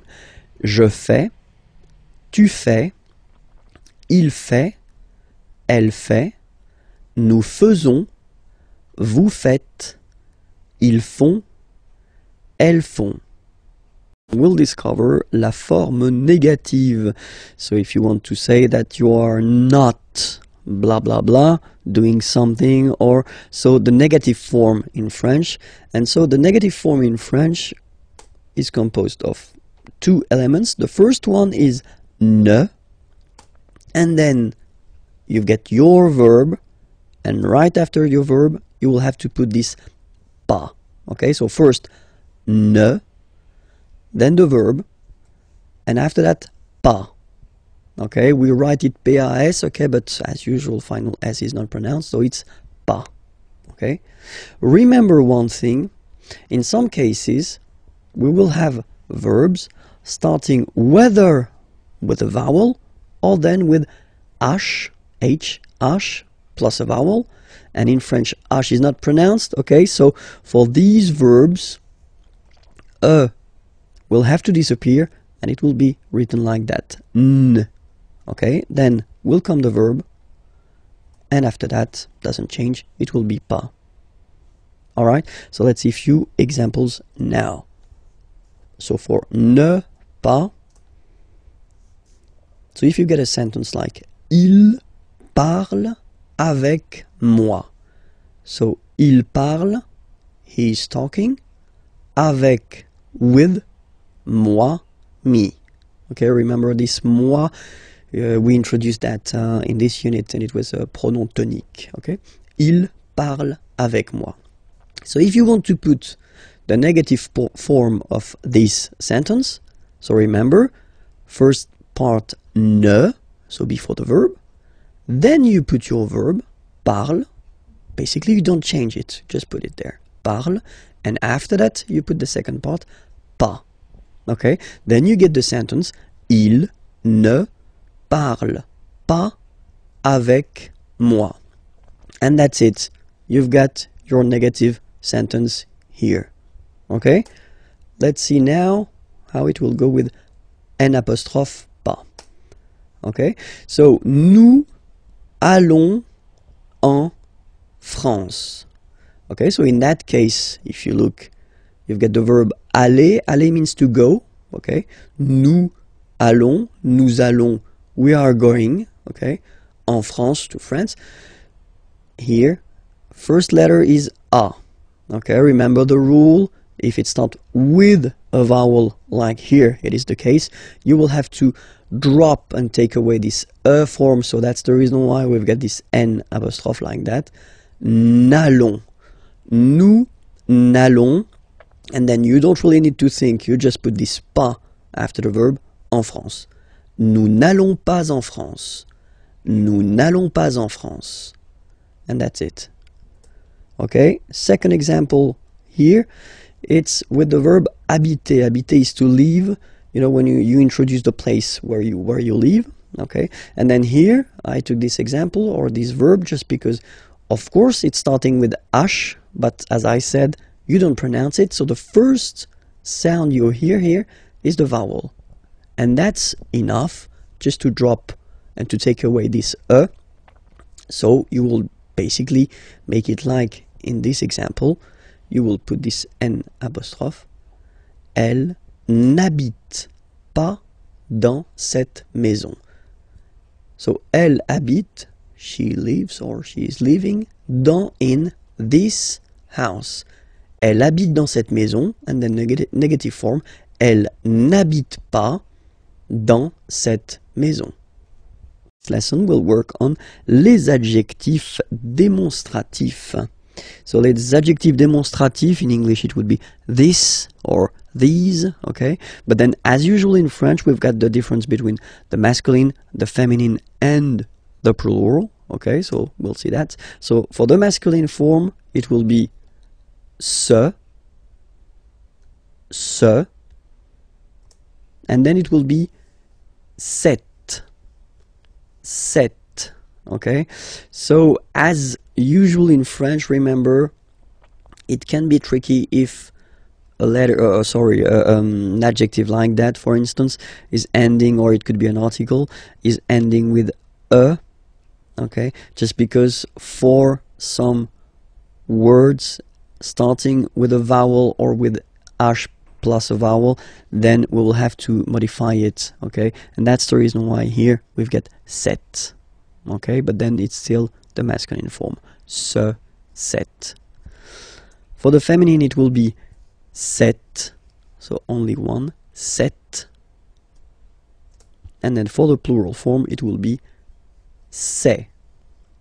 Okay, so let's see that again. Ce, or then cette, féminin cette. So you can notice that phonetically these two are pronounced the same way. Okay, cette here and then cette here. And for the plural, c'est. Really open this c'est. Okay, so let's see a few examples now. The first one, so I did take this train. Train is train, okay, so it's masculine. So it starts with T, so no problem. You will put this ce train, okay. It would be translated like this train, ce train. Okay, here you've got ordinateur. So ordinateur, a computer, okay, and it's masculine, un ordinateur, okay, but if you look carefully, it starts with O, okay, so vowel, and then you will have to take this cette form, so the masculine form, but the one that we'll use with the words that start with vowels, or then H plus voyelle, okay, so cet ordinateur, this computer, cet ordinateur, okay, and then here we've got the word homme, man, okay, but then it starts with H, as in French, H is not pronounced, so the first sound that we hear is O, okay, and then it will follow the same rule. You'll have to use the masculine adjective démonstratif, but this form, cet homme, alright, femme, woman, cette femme, this woman, cette femme, okay, and then the last one, personne, persons, pluriel, ces personnes, ces personnes. Okay, so let's repeat them one more time. Ce train, cet ordinateur, cet homme, cette femme, ces personnes. In this lesson, and we'll work on the way to conjugate les verbes réguliers, so the regular verbs of the first group, okay, and then with er, so let's start now. So let's take an example. The example is parler. Parler is to speak or to talk, okay, and then if you have a look at it like that, you can basically divide this verb in two parts. The first part, parle, and then second part, er. So it does mean that this verb ending with er is belonging to the first group of verbs. In French we've got three groups, okay, the two first are regular and the last one, the third one, is irregular. So this is one verb ending with er. It does mean that it belongs to the first group and it won't be tricky or so difficult to conjugate. So we'll see together how to conjugate this verb. The first person, like je here, so you will put this parle again, so remember, and after that you just put the ending e, and then the way to pronounce it is je parle, parle. So remember, we put it, okay, but then we don't really pronounce it, je parle, okay. Then for tu, you will have to put es, okay, phonetically tu parles. So you've got the two first forms, you pronounce them the same way. You write them differently, of course, because you've got here and then you've got and s, okay, but then phonetically they are the same. Je parle, tu parles, okay. So let's see what you'll get for il and elle, and well, as you see, you've got il parle, elle parle. So it's the same form here. So if you really want to only speak and only use orally the language, well, it's quite easy to conjugate these verbs. Je parle, tu parles, il parle, elle parle. Okay? For nous, okay, we'll have, well, let's say the classical ending for nous, and it will be ons.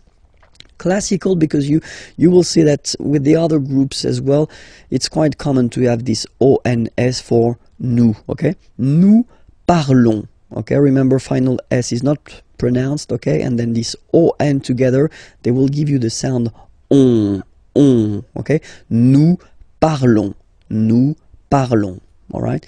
Let's see now for vous, vous parlez, okay? Remember, z, when you combine them together, you get the sound e.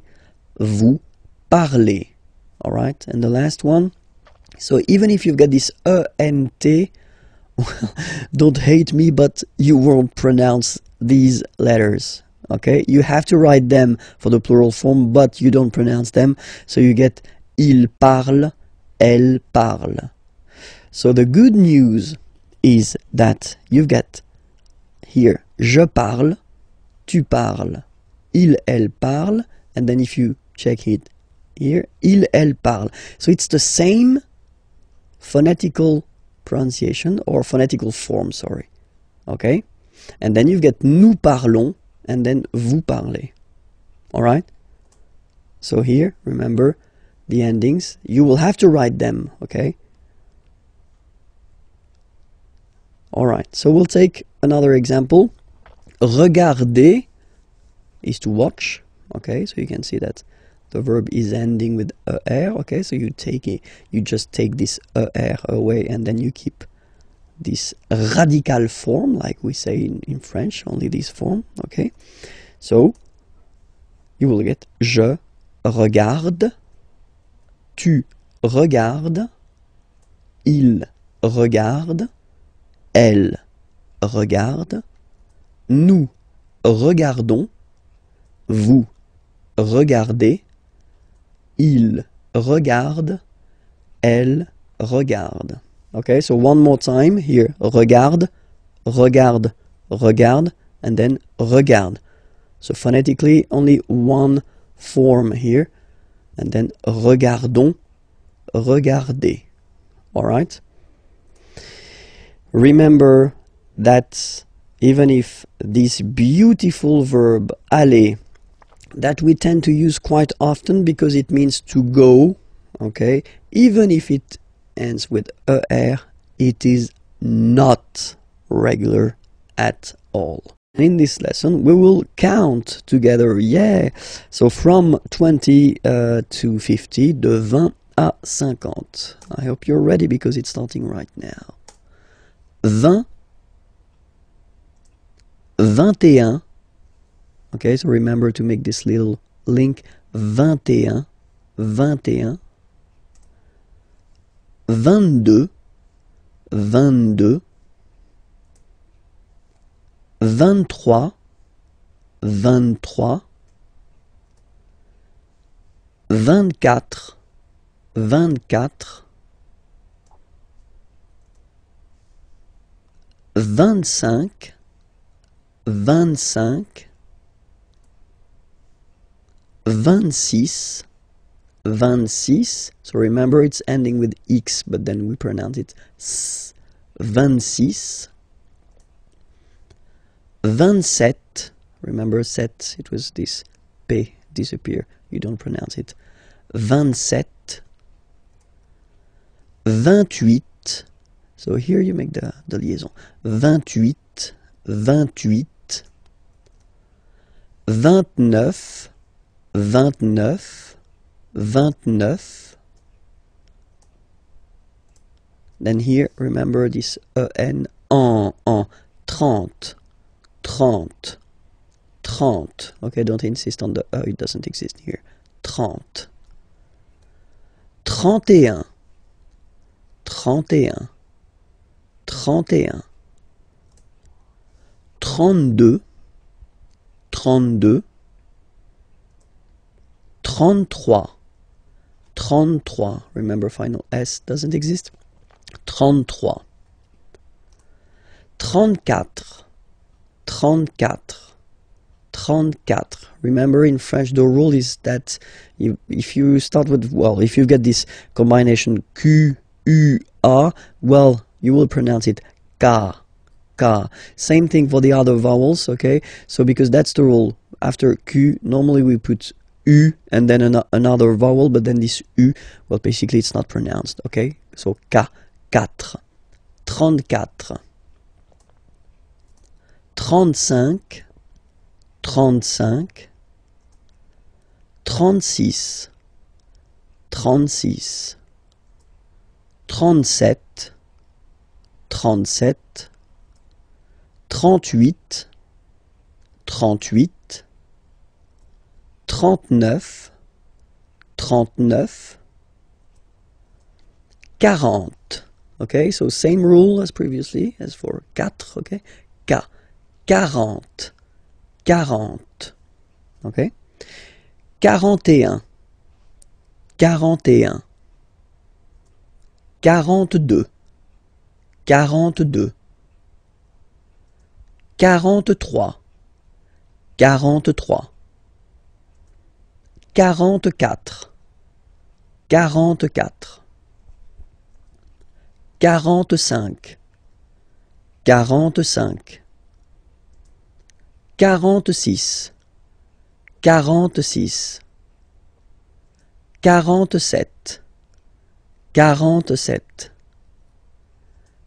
48, 48, 49, 49, 50, 50. Same thing here, okay? Remember that you get this QU, but then you don't pronounce the U. And then you get the nasal, un, and then en. 50, 50. Okay? We'll discover together le verbe venir. Venir means to come, okay? To come, so it's quite useful. And then you will have to use it quite often in French. So let's see how you conjugate this verb at the present form, okay? Because this verb is not regular, just wanted to tell you first, okay? So, the first form is je viens. Je viens, okay? Remember this I, viens, and then this nasal. Final S not pronounced. Je viens, Tu viens. So it's the same form, okay? Tu viens. Il, elle, vient. Final T not pronounced. Il vient, elle vient. So if we take 1 second just to have a look at the je, tu, il, elle forms, they are phonetically the same. Vient, vient, vient. Okay? You write the S, S, T, but then you pronounce these forms the same way. Okay? For nous, it will be different because nous is here. Nous venons. Okay? O-N-S, classical ending for nous. Okay? Final S not pronounced. So O-N, on, venons, venons. Nous venons. Nous venons. Okay? And then vous venez. Remember a Z combined like that? Et venez. Venez. Vous venez. Okay? And then the last form. So remember here, it's quite interesting because we've got this E vowel here, and then we've got a double N after. Okay? And the rule in French is that when you get this E and a double vowel after, you will have to pronounce this E like E. Alright? So, vienne, vienne, vienne, vienne. Okay? Ils viennent, elles viennent. Ils viennent, elles viennent. Alright? E-N-T, you don't pronounce them. Ils viennent, elles viennent. Alright? So, je viens, tu viens, il vient, elle vient, nous venons, vous venez, ils viennent, elles viennent. Alright? This lesson will work on vocabulary and then the vocabulary connected to la famille, so the family, la famille. And then we'll start with the grandparents. Les grands-parents. Les grands-parents. Remember, you don't pronounce this final S here. Grands-parents, okay?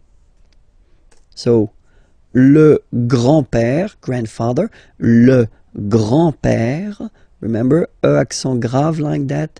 It's this opened pè. Le grand-père. Le grand-père. And then the feminine form, grandmother, la grand-mère. La grand-mère. Okay, so les grands-parents, le grand-père, la grand-mère. Okay, so let's see now the parents. Les parents, le père, the father, le père, la mère, the mother, la mère. Okay, so les parents, the parents, le père, la mère. Alright? So till now, I think that it's not really difficult to remember. Okay? Let's see now. Les enfants. Okay? So first, I don't make the liaison. Les enfants, just for you to see that we've got this en, and then we've got this en as well. Same pronunciation here. Enfant. Don't pronounce the T, you don't pronounce the S. Enfant, okay? And now we can focus on the liaison here. So you should make the little link. Les enfants. Les enfants. Okay? Enfants, children. Les enfants, the children. So let's see. It will be the masculine form, so the son, okay? So it's le, and then even if you've got this L, well, basically you don't pronounce it, and then strangely you pronounce the final S. Le fils. Le fils. Le fils. Le fils. And then the feminine form, the daughter, la fille. Yeah. Okay, so this L here and E will give you the sound Y. La fille. La fille. Okay, so make the difference between the masculine form, le fils, and then the feminine form, la fille. Okay? So, les enfants, le fils, la fille. Okay? And then the grandchildren, but then in French we use the petit. Petit is like small. Okay? So, les petits enfants. make this liaison here. Petits-enfants, petits-enfants, okay? Les petits-enfants, les petits-enfants. So grandson would be in French petit-fils, okay? So le petit-fils, le petit-fils, and then the feminine form, la petite. So I insist because here it's t, okay? So really you need to make the difference between the masculine form petit and then the feminine form petite, okay? So la petite fille, la petite fille. So let's repeat them. Les petits-enfants, le petit-fils, la petite fille, okay? And then, when you're talking about your in-law family, well, in French we use this beau and belle, so it's beautiful, okay? So the beautiful family, you're talking about your in-laws, okay? So la belle famille, la belle famille. Remember, I-L-L-E-I, la belle famille, okay? So père, okay, father, so father-in-law, okay, in French it's le beau-père, the beautiful father. Le beau-père. So remember this E-A-U combination of vowels only give you the sound O, beau, okay, le beau-père. Mother-in-law, la belle-mère, la belle-mère, la belle-mère, okay, so let's see them one more time. La belle-famille, le beau-père, la belle-mère, all right? And then brother-in-law, le beau-frère, le beau-frère, le beau-frère, so frère is brother, okay? And then feminine form, here you get sœur, okay? So sister-in-law, la belle, so we put the belle form here because it's the feminine form, sœur, la belle-sœur, la belle-sœur. And in this lesson we'll discover the questions in which you will find qui, que, or then quoi, okay? So let's discover now qui, okay? Qui means who, okay? So if you want to ask a question regarding someone, like in these two examples, so the first one, who is he? Qui est-il? Okay, so remember the normal way when we start a question with qui, or then as we saw in the previous lessons, okay, you will have to change the order and to put your subject, il, he, here, after the verb. Qui est-il? And then you make the liaison. Qui est-il? Who is he? Qui est-il? Qui est-il? Or then, let's see a little example here. Qui vient? Vient is venir. Vient is venir, yeah, is to come, sorry. So, qui vient, who is coming, avec toi, with you, ce soir, this evening. Qui vient avec toi ce soir? So, he's coming with you this evening. Qui vient avec toi ce soir? Okay? If you pronounce them normally, remember that you will have to raise your voice a little bit at the end of the question. So let's pronounce them the normal way. Qui est-il? Qui vient avec toi ce soir? Qui vient avec toi ce soir? Okay? Second one is que. So qui, who, que, what? What, okay? And then we'll see two examples here. Que fais-tu? Okay? Fais is coming from faire. Faire means to do, okay? Que fais-tu? So what are you doing? What do you do? Okay? Que fais-tu? Same thing here, remember, que. So you start a question with que, then you get to change the order. You get to put the subject after the verb, okay? Que fais-tu? And it's a question. Que fais-tu? Que fais-tu? Okay. And here, Que veux-tu? So veux is coming from vouloir, vouloir to want. Que veux-tu? What do you want? Okay, que veux-tu? Regarder, regarder is to watch. À la télévision, well, at the television. Que veux-tu regarder à la télévision? So let's read it normally now. Que veux-tu regarder à la télévision? Que veux-tu regarder à la télévision? Okay, so you can hear that I've been raising a little bit my voice at the end. And then the other option is quoi. So quoi means what as well. So you will tell me, oh, you get two what here, you get que and quoi. Yeah, for a good reason. Look at that.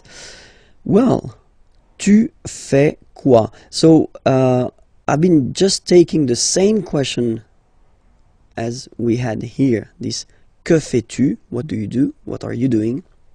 Okay, but then if you're using this quoi, then it does mean that you don't start the question with it.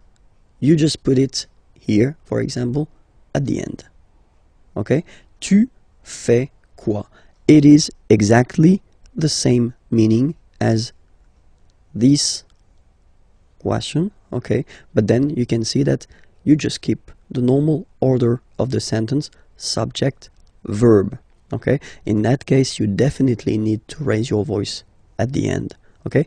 Tu fais quoi? Tu fais quoi? And then I took the same example as we had here, okay? Tu veux regarder quoi à la télévision, okay? So let's raise the voice at the end to make it clear that it's a question. Tu veux regarder quoi à la télévision? Tu veux regarder quoi à la télévision? Okay, so let's repeat. Qui, who, qui est-il? Qui vient avec toi ce soir? Que, what? But you start the question with it. Que fais-tu? Que veux-tu regarder à la télévision? And then quoi? You don't start the question and it means what? Tu fais quoi? Tu veux regarder quoi à la télévision? In this lesson, we'll just focus on the short thing but quite useful, les présentations. Okay, so the first thing, when you meet someone and you want to know the name of this person, well, that's the common question or the normal question that you will have to use. Comment, so how, vous appelez-vous?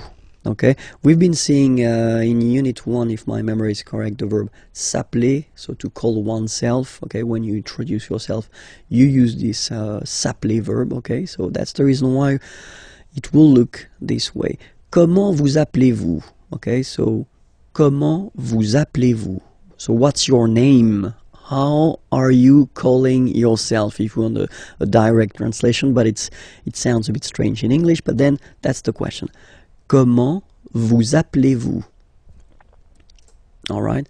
The other possibility that we've got is to keep the normal order. So vous vous appelez, and then we put this comment thing at the end of the question. Okay. So in that case, remember to raise your voice at the end. Vous vous appelez comment? Vous vous appelez comment? Okay. So it is exactly the same question, okay? It is a bit less formal, this second option, okay? Because the first one is the classic option that we've got. We start with how, and then we change the order. We put the subject after the verb, okay? But then it is, completely correct to ask a question like that. Vous vous appelez comment, okay? And then the other possibility would be, quel est votre nom? What is your, votre nom, name? What is your name? Quel est votre nom? Quel est votre nom? Raise a little bit. Quel est votre nom? Okay, so let's see them one more time. Comment vous appelez-vous? Vous vous appelez comment? Quel est votre nom? All right. In the first example, we've been using this vous form, so the polite form that normally we should use when we meet a person for the first time, okay? But then let's be frank, that if you're young and if you're meeting other young persons, then you can use this tu form, so the less formal way, okay? So the question will look like that. Comment tu t'appelles? comment tu t'appelles? Okay, or then same option that we've got. Tu t'appelles comment? So you put this comment at the end. Okay, don't forget to raise your voice because it's a beautiful question here. Tu t'appelles comment? Tu t'appelles comment? And then, quel est ton nom? What is your name? Quel est ton nom? Or other options. So I've been putting this option for this tu, okay, you, the less formal one, and not for the vous, because it is quite spoken this way. C'est quoi ton nom? Well, if you want to translate it directly, it's what your name, okay? It looks really, or it sounds really strange in English, but still it's possible in French. It is not formal at all, of course, okay? So don't use that if it's quite important or if the situation is quite formal, okay? C'est quoi ton nom? C'est quoi ton nom? Okay, and then if you want to, well, present yourself, then remember we're using this appeler, s'appeler, okay, to call oneself, okay. Je m'appelle Vincent Lefrançois. Je m'appelle Vincent Lefrançois. Okay, I call myself Vincent Lefrançois, all right? But then that's the way we use to present ourselves. Okay. Other option would be to use, not to use this s'appeler to call oneself, but to use to be, which is totally possible. Je suis Vincent Lefrançois. Je suis Vincent Lefrançois. I am, okay. Je suis Vincent Lefrançois. And then, third option, mon nom, my name, okay. Mon nom is, mon nom est Vincent Lefrançois. Mon nom est Vincent Lefrançois. Okay, so let's see them one more time. Je m'appelle Vincent Lefrançois. Je suis Vincent Lefrançois. Mon nom est Vincent Lefrançois. This lesson will discover la situation de famille. So if you want to say what is your situation, your personal situation, then that's the correct lesson to watch now. Let's start. Je suis célibataire. So I know that many of you will laugh when they will see this beautiful célibataire word. It doesn't have any other indication but the fact that you are single. Okay, so if you want to say that you are single, whether it's the masculine form or the feminine form, it will be like that. Je suis célibataire. I am single. Okay, second option. J'ai un copain. Okay, boyfriend would be copain, okay, and then it's the feminine form here, girlfriend, copine. J'ai, so j'ai, I have, okay, j'ai un copain. I have a boyfriend. J'ai un copain. Féminin, j'ai une copine. I have a girlfriend. J'ai une copine. Okay, so if you're in couple, en couple, je suis, I am, je suis en couple. Je suis en couple. So here you want to indicate that you are living with someone, but then you're not married, okay? Je suis en couple. You can make the liaison here. Je suis en couple, okay? And then fiancé, engaged, all right? And then here you've got the masculine form. I've been putting here the feminine form. All right, so you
This lesson, we'll see how to conjugate the verbs ending with ER.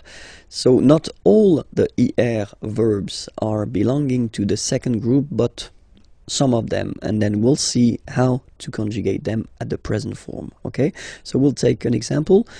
The example is finir. So finir means to finish. Okay, and then you can see that it's ending with ER. All right, so we'll do it like that. We'll divide it in two, so F-E-N, and then we take away this ER ending, all right, and we'll just keep this form here, F-E-N, to construct the present.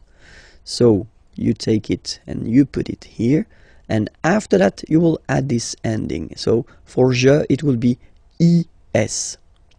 Je finis. Remember, final S is not pronounced.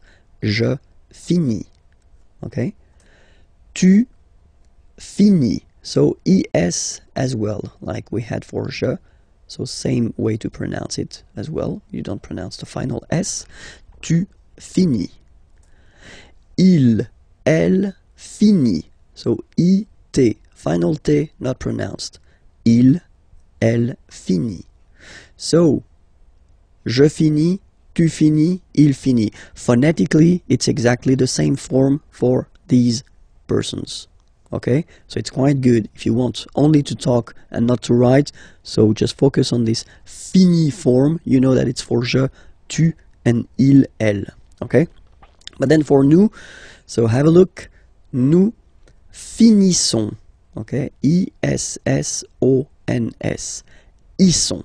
Nous finissons. Finissons. Okay, final S not pronounced. Nous finissons. Vous finissez. Vous finissez. Okay, a Z at the end gives you the sound E. Okay, finissez. Finissez. Vous finissez. Ils finissent. So remember, as usual, when we've got the verbs E and T not pronounced. Ils finissent. Elles finissent. Alright, so let's see them one more time. Je finis. Tu finis. Il finit. Elle finit. Nous finissons. Vous finissez. Ils finissent. Elles finissent. Alright, let's take another example. Unir, to unite. Okay, same rule.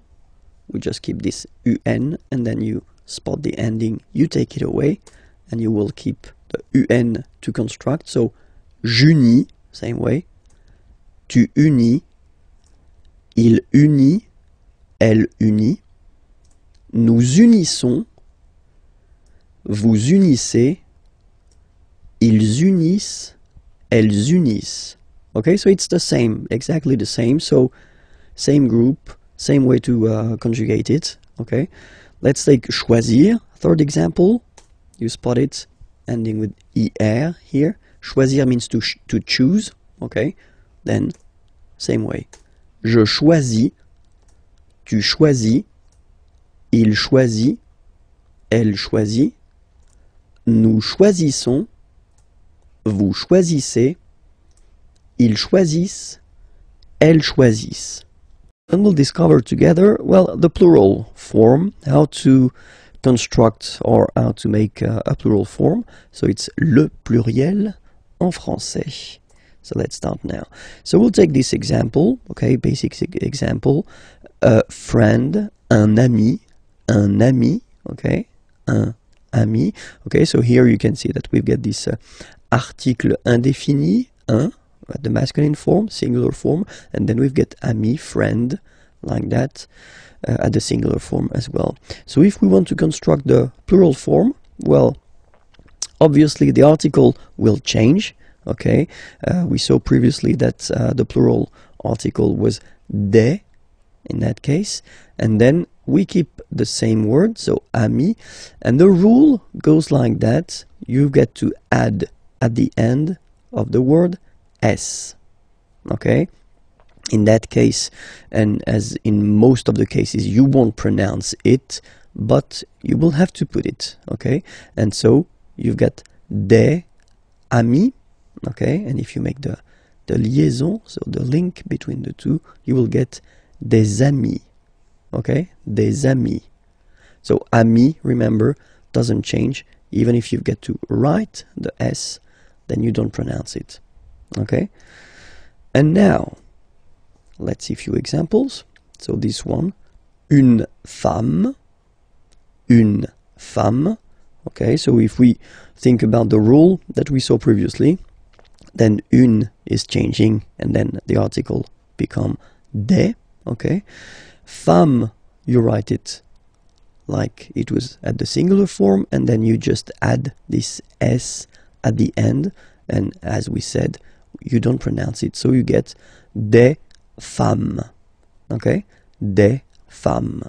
So une femme, singular, and then des femmes, right? And then un homme, if we make this little link between the two, un homme, and then we'll put this word at the plural form. So same thing here. So this article indéfini un is becoming des in that case, and then you rewrite the word homme, and after that you just put the S at the end. You don't pronounce it, so you get des hommes, okay?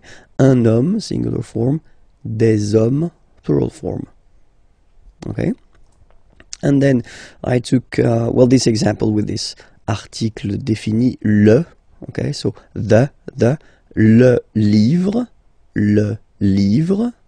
okay? If you want to put the plural form, then the article here becomes les, so that's the plural form, okay? Les, and then same rule, you just write livre, and then you put S at the end, but then you don't pronounce it. Les livres. Le livre, les livres. So it's quite interesting in this example here, because if you listen carefully, le livre, les livres, so the only way to know whether it's singular or plural is to pronounce correctly the article, in that case le, and here les. So it's really this le, and then les, that will make the difference between the singular form and the plural form, okay?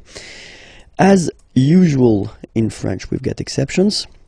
So you get words that will end with this a, u, combination of vowels, like for instance une, o. So remember, when you get these vowels like that, then you get only the sound o, okay? Une o. So in that case, well, you won't add the S as like we saw previously, but then it will be, the rule is that you get to put X here at the end, but then same rule, you don't pronounce it. Des os, okay? Une eau, des os, all right? Second group, words ending with a, u. Here is an example, un tuyau, okay? Same rule here, you won't add S at the end, but instead of S you will put X, okay? Des tuyaux. Same rule, you don't pronounce it. Des tuyaux, okay? Un tuyau, des tuyaux. So the only difference will be with the article, because the word will be pronounced the same way. And then the last group is the words ending with e. So let's take one example. Un feu, and basically the same rule. You don't put S, but you will put X instead, and then you don't pronounce it. Des feux, un feu, des feux. Okay, there is another group of words. So because normally the words ending with the OU, like that here, OU, and then the sound is OU, okay? Normally these words just behave like the others, so you just need to put S at the end. But of course, as usual in French, we've got few exceptions. So I've been listing all the exceptions of the ou ending, words that will, well, like we saw previously, not take s but then take x at the end, okay? But still, as usual, it's not pronounced, so it doesn't really affect the pronunciation, but it's just for you if you want to write them correctly at the plural form. Remember, it's not s but it's x, okay? So the first one, un bijou, okay? So I did put the translation here. Pluriel, des bijoux, okay? Then, un caillou, plural, des cailloux. Okay, remember, you don't pronounce it, the final X. Then, un chou. Okay, remember, when you combine this C and H, you get the sound sh. Chou, un chou. Pluriel, des choux. Okay. Un genou. Des genoux. Un hibou, des hiboux,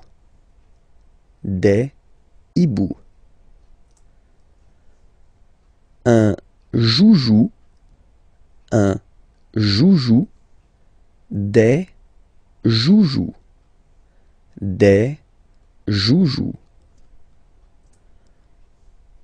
un pou, des poux. Okay, so the good thing, if you remember carefully what I've been introducing so far, is that the main group of words are actually you only need to add s at the end, and then basically you don't pronounce the s. Or then the exceptions, you will, like these ones here, you will have to add this x at the end, but still you won't pronounce the x, okay? But still, as usual, we've got exceptions. So a few exceptions, not that much, but then these exceptions are really strange, because it does mean that the pronunciation will change. Okay, so we'll take this one, un bœuf, and then at the plural, well, you just write it like we saw previously, so you just add this s, but then pronunciation changes quite much, because you get des bœufs, alright, un bœuf, des bœufs, alright. Then, un œuf, des œufs. Okay, and we'll make the liaison here to make it sound more beautiful. Des œufs, alright? Un œuf, des œufs. And then the last one, this is probably the most strange one. Un œil, des yeux,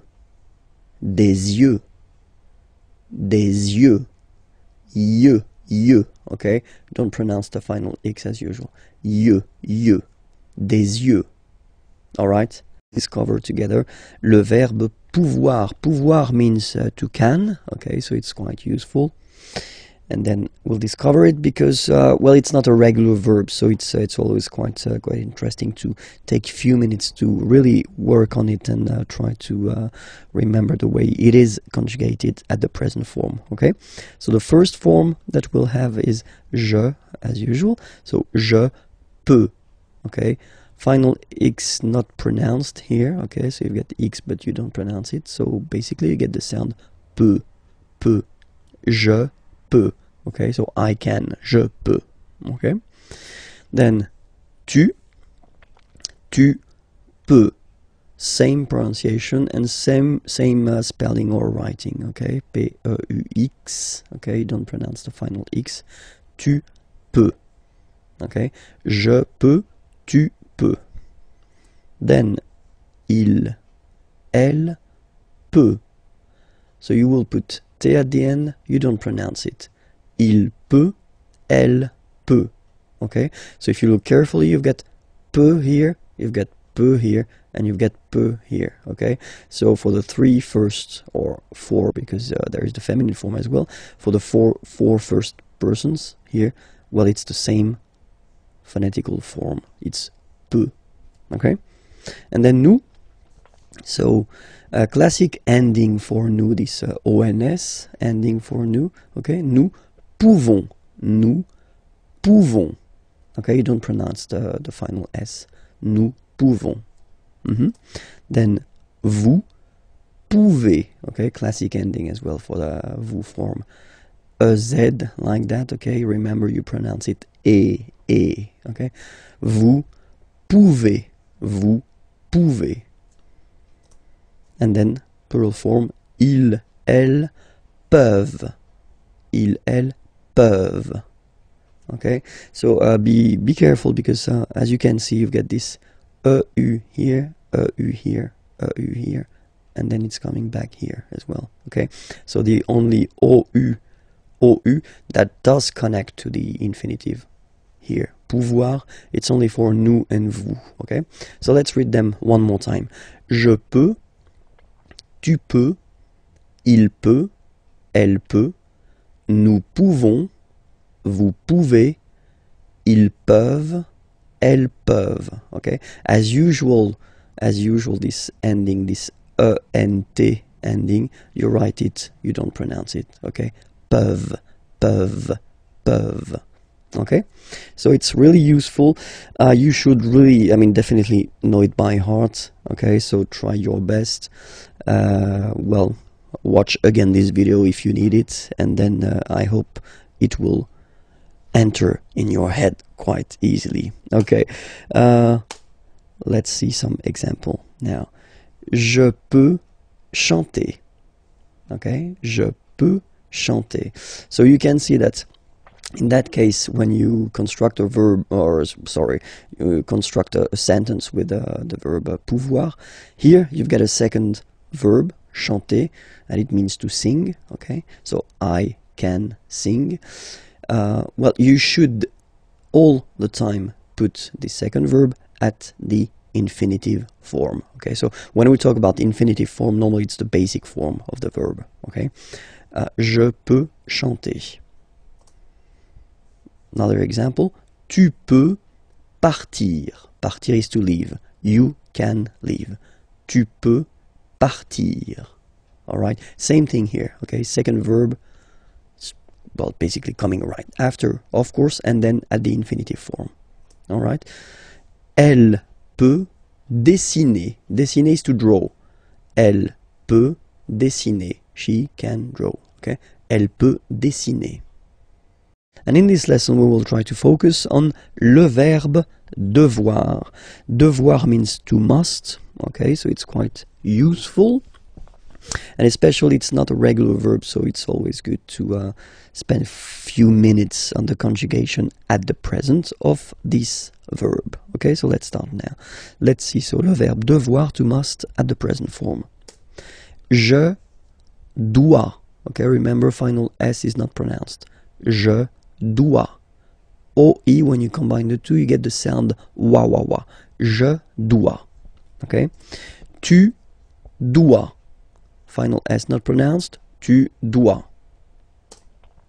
Il, elle, doit. Final T not pronounced. Il doit, elle doit. Okay? So if you have a look at these forms, phonetically they are the same forms. Okay? So doit, doit, and then doit. Okay? And then nous is coming.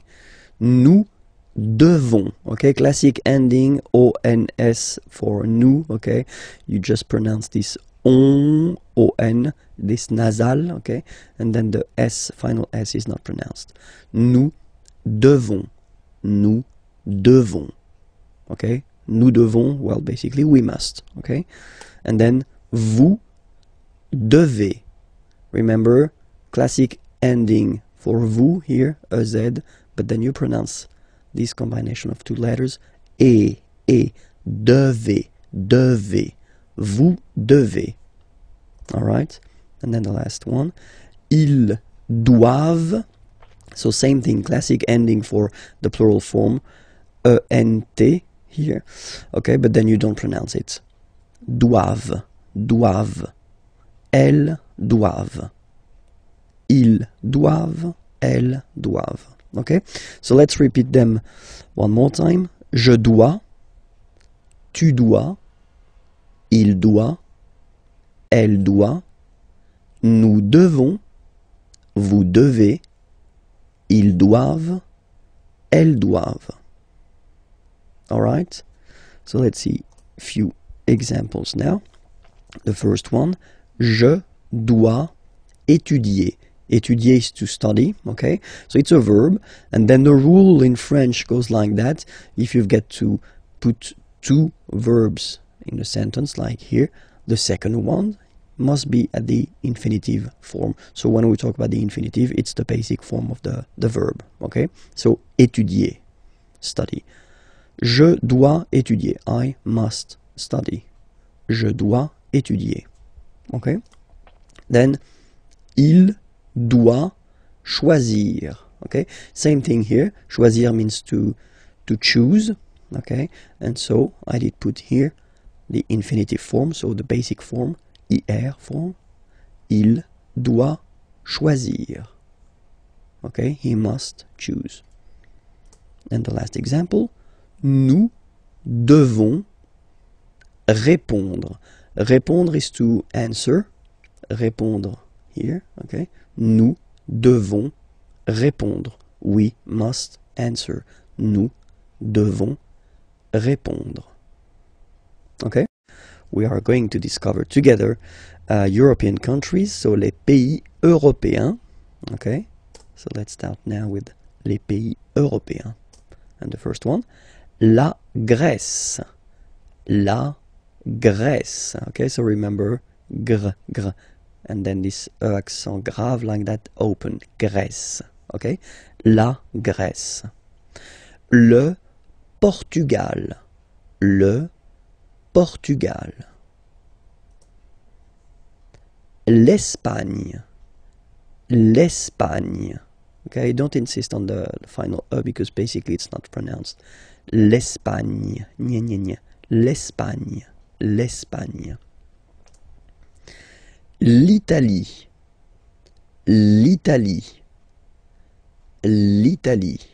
Okay, so you can see that for these two countries here, as they are starting with a vowel, like here, okay, as we saw in a previous lesson, the article is modified and then it's L apostrophe, like that, okay? Le Luxembourg, okay, final G not pronounced, and then when you combine this M here, you get the sound en. You don't pronounce the M at all, it's this nasal en, okay? Le Luxembourg. Le Luxembourg, okay? La France. La France, okay? A-N here, nasal en. La France. Okay? We continue. Les Pays-Bas. Final S here, not pronounced. Same thing here. Pays, and then bas. Les Pays-Bas. Okay? Then l'Irlande. Remember, this is E and it should be pronounced like E. Irlande. Irlande. Okay, A-N, en, D, and final E, not pronounced. Irlande. Le Royaume-Uni. Le Royaume-Uni. Le Royaume-Uni. Okay? L'Allemagne. L'Allemagne. Gna, gna, gna, gna. Remember this G and E, it can be quite tricky at the beginning to produce, I mean the sound gn, okay? But really you should work on that because it's quite, well, it's not coming all the time, but it's not rare. I mean the sound is not rare in French, okay? Gn. l'Allemagne, okay? La Belgique, okay? Remember Q-U-E here, you will get only the sound K, okay? Belgique, Belgique. So it's not Belgique, not at all, okay? Because it's only the K. Belgique, okay? Le Danemark. So same sound here, this K and then this Q-U-E, well, they will produce the same sound here. Belgique, le Danemark, okay? L'Autriche, okay, remember sh here. L'Autriche, l'Autriche, okay? La Suède, la Suède, Suède. Remember, accent grave, it's really open. Suède, Suède. La Suède. La Finlande. I-N here, nasal, un. A-N, nasal, en. And then D, final E, not pronounced. La Finlande. Okay? L'Estonie, final E, not pronounced. L'Estonie. L'Estonie. La Lettonie.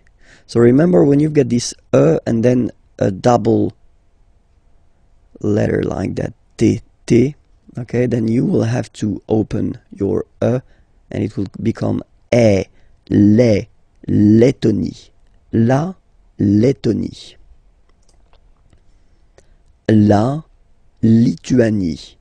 Remember in French, sorry, H doesn't exist, okay, so you don't pronounce it, and it's li, tu, a, ni, Lituanie. La Lituanie.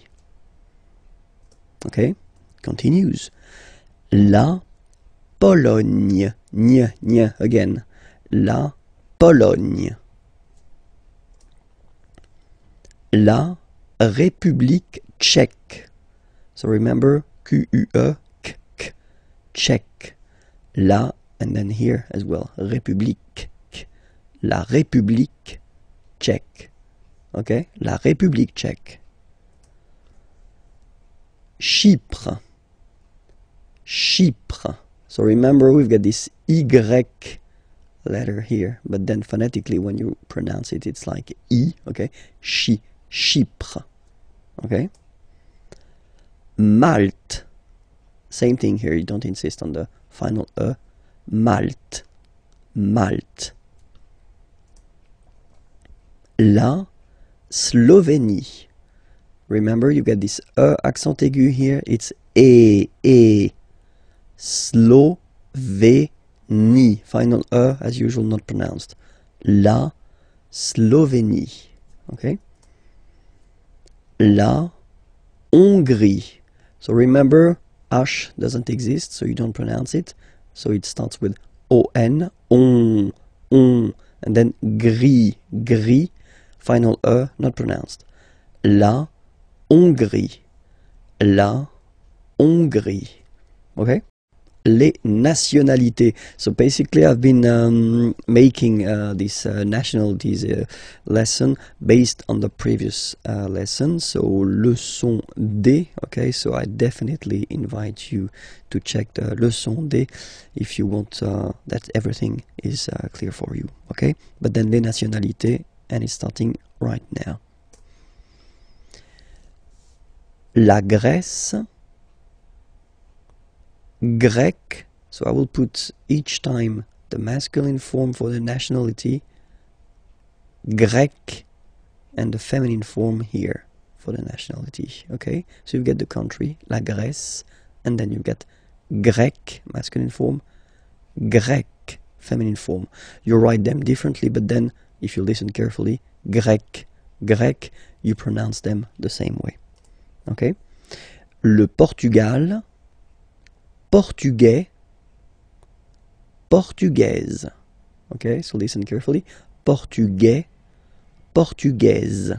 The only difference between the two, as usually when we'll have some, well, nationalities ending with AES, like that, and then the feminine form, as, okay, it will be only in this z sound, the difference between the masculine form and the feminine form, okay? Masculine, portugais, you don't pronounce the S.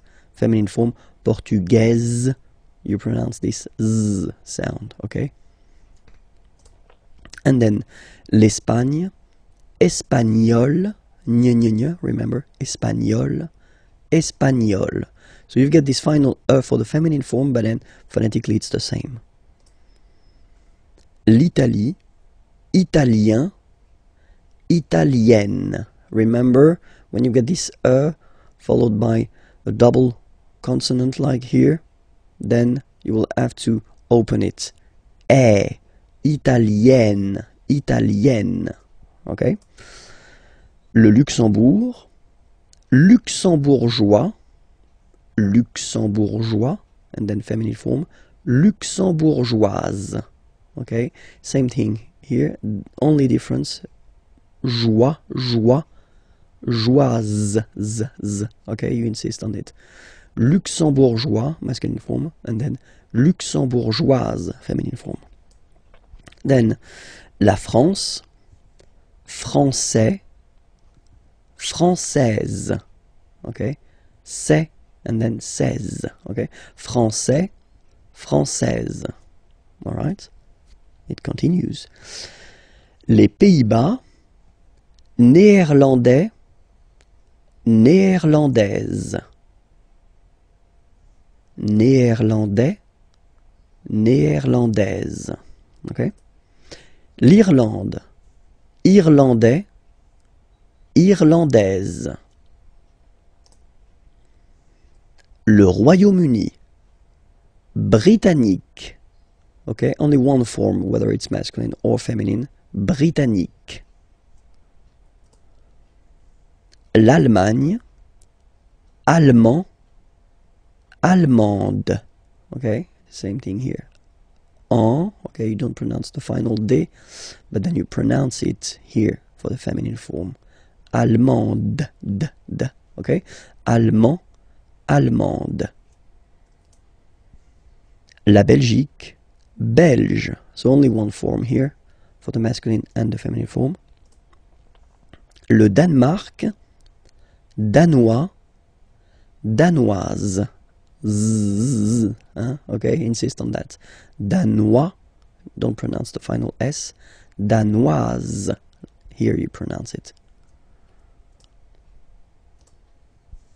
L'Autriche, autrichien, autrichienne. So same thing here. You get and then double N, you open the autrichienne.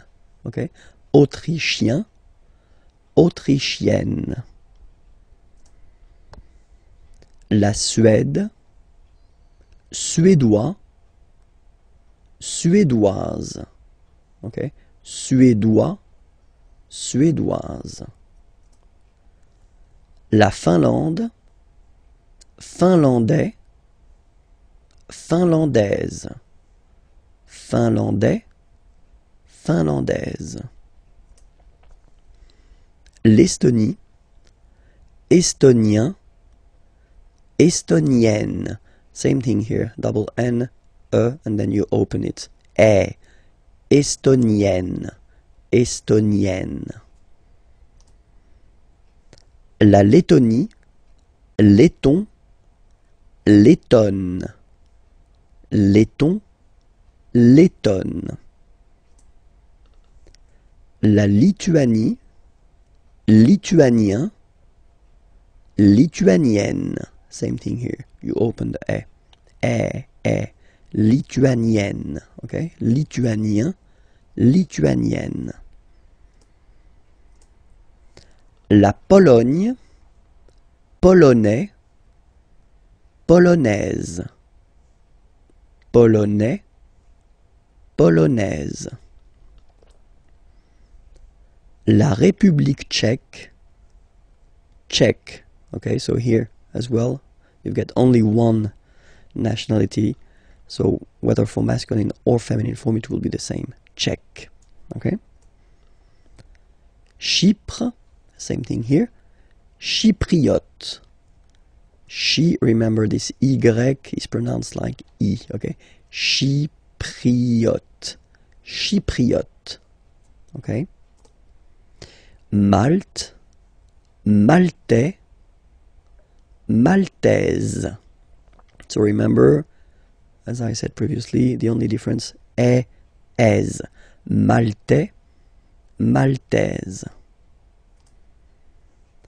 La Slovénie, so only one form here, Slovène, Slovène. Remember, E accent grave, you open it, Slovène. La Hongrie, Hongrois, Hongroise. Okay, Hongrois, Grois, Hongroise. Okay, so here final S not pronounced for the masculine form, and then you pronounce it here for the feminine form. Hongrois, Hongroise. Okay, les Amériques, les Amériques. So let's see now. Les États-Unis. Okay, so if we make every links, we'll have it here and then here. Okay, les États-Unis, les États-Unis. Le Canada, le Canada. Le Mexique, le Mexique. X, X, Mexique. It's really the X. Huh? Le Mexique. And then remember this Q-U-E, it's only K, K. Mexique. Okay? Le Brésil.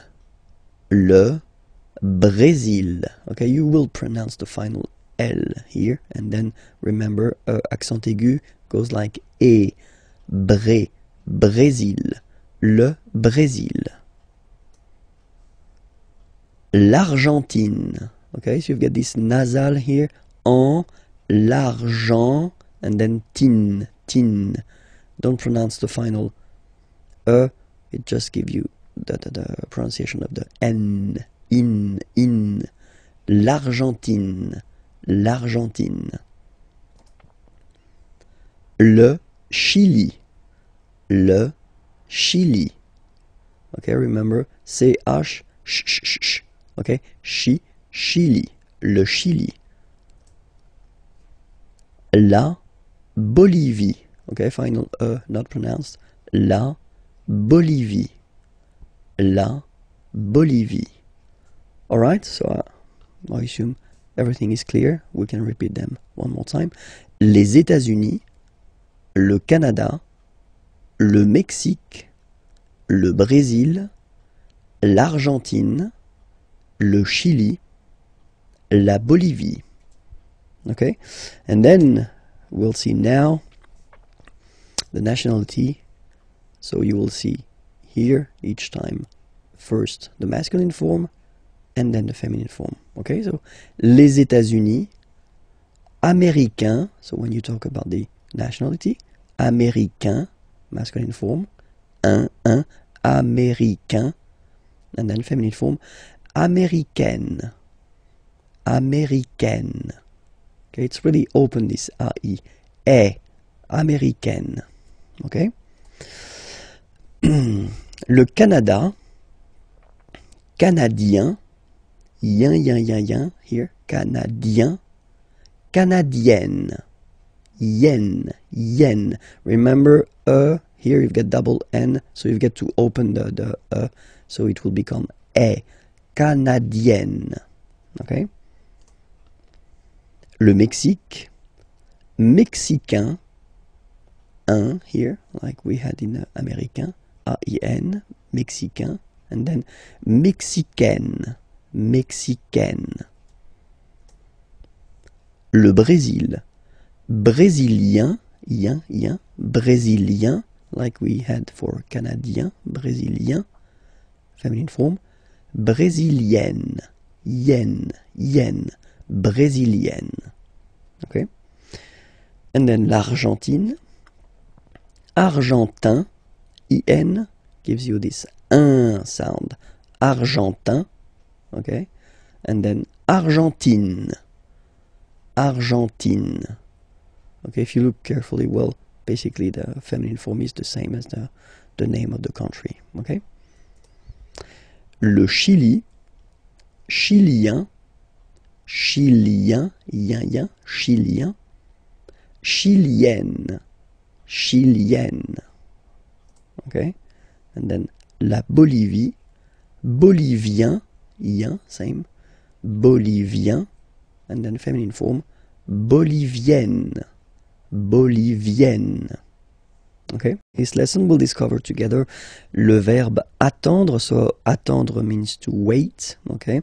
So it belongs to the third group of verbs, so not the regular one, the irregular. So that's the reason why it's quite important to take a few minutes to discover together the way to conjugate this verb at the present form. Okay? So let's see now how it will go. So the first form will be j'attends. J'attends. Okay, you get D and S. Well, basically you don't pronounce them. Okay, and then you get only the sound attends. Nasal here, en, j'attends. Okay. Second form, tu attends. Okay, you can see that, well, it is exactly the same one, so same way to pronounce it. Attends. Okay. Il attend. Elle attend. So the only difference between this one, so this il form and the tu or je form, okay, if you want to write, it's just that if you look carefully, you don't have the final S here, okay, but then basically if you want to only pronounce or only speak, then, well, it's exactly the same way to pronounce these forms, okay. J'attends, tu attends, il attend, elle attend. Okay, but then nous is coming here, all right, and then we've got the classic ending for nous, so O-N-S, okay, you don't pronounce the S, so you get only this on sound, okay. Attendons, nous attendons, so we'll make the link between the two, la liaison. Nous attendons, nous attendons. Vous form, same thing, classic ending for vous, EZ, okay. When you combine the two, you get the sound et, okay.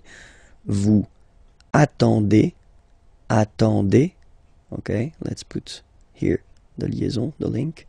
Vous attendez, vous attendez, okay. And the last one, same thing, classic ending for il, elle at the plural form, ENT, but then you don't pronounce them.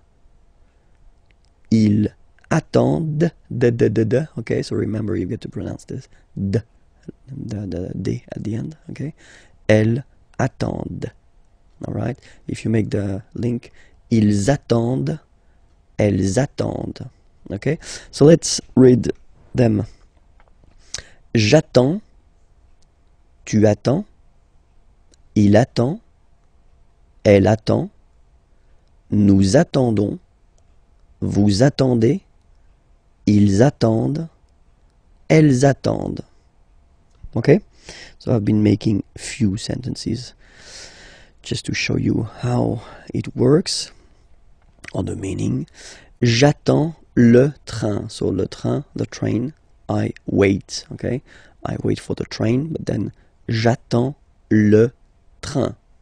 Okay? Tu attends avec moi. So you wait, and then avec means with, moi, me. You wait with me. Tu attends avec moi. Il attend sa femme. Okay, remember, sa, it's the possessive, his in that case, and then femme, wife. Il attend sa femme. Nous attendons tranquillement. Nous attendons tranquillement. So here, I wanted to show you how it could work if you put this tranquillement. So tranquillement is quietly, and it's an adverb. Okay, it's ending with ment like that, which is one of the classic ending for the adverbs. We'll have the time to see that a bit later. But then, yeah, quietly is tranquillement. Nous attendons tranquillement. So basically you put this adverb after your verb. Okay? Nous attendons tranquillement. Vous attendez les enfants. Okay, children, les enfants. Vous attendez les enfants. Elles attendent votre réponse. Réponse, answer, and then remember, votre, it's the possessive, your. Elles attendent votre réponse. Okay? So I will read them one more time, and I will read them at my normal speed. Okay? Just for you to get used. Because I've been reading them quite slowly when we were just we were covering them previously. Okay? So, j'attends le train, tu attends avec moi, il attend sa femme, nous attendons tranquillement, vous attendez les enfants, elles attendent votre réponse. Le verbe répondre. Répondre means to answer, so it's quite useful. And then, well, it belongs to the third group of verbs, so we'll see how to conjugate this verb répondre at the present form. So let's see now the first form. Je réponds. Je réponds. Okay, so you can see that D and S here are not pronounced. Je réponds. Okay? Tu réponds. Well, the same form.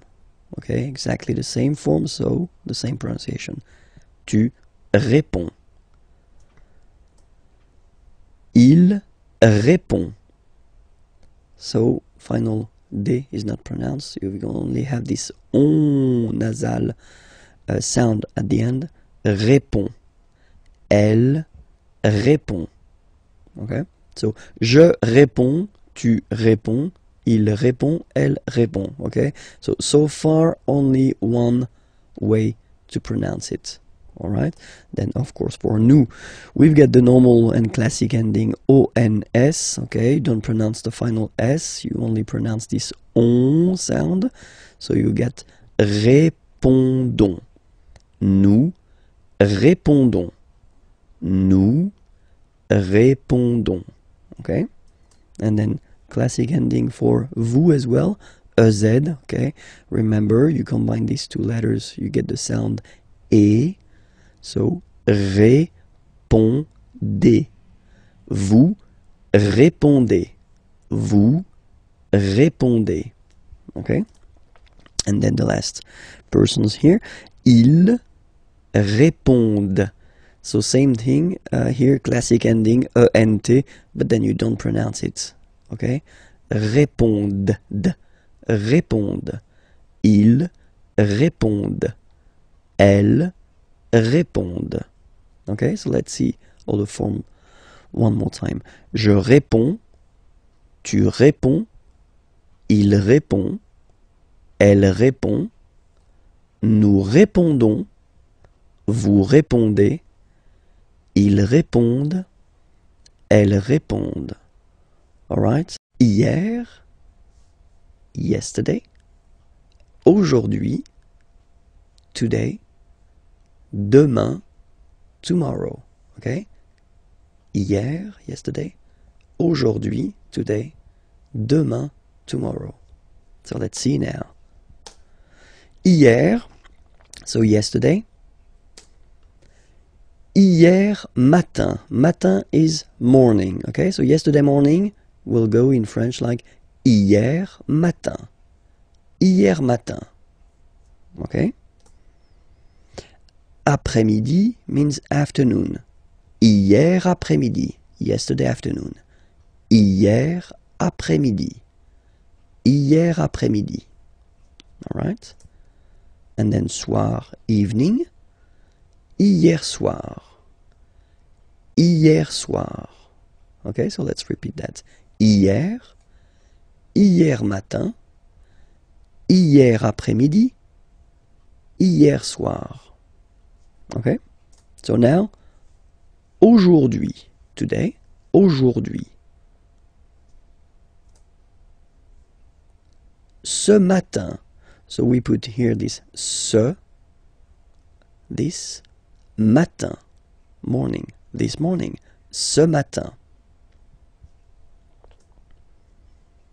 Cet après-midi, this afternoon, cet après-midi, cet après-midi.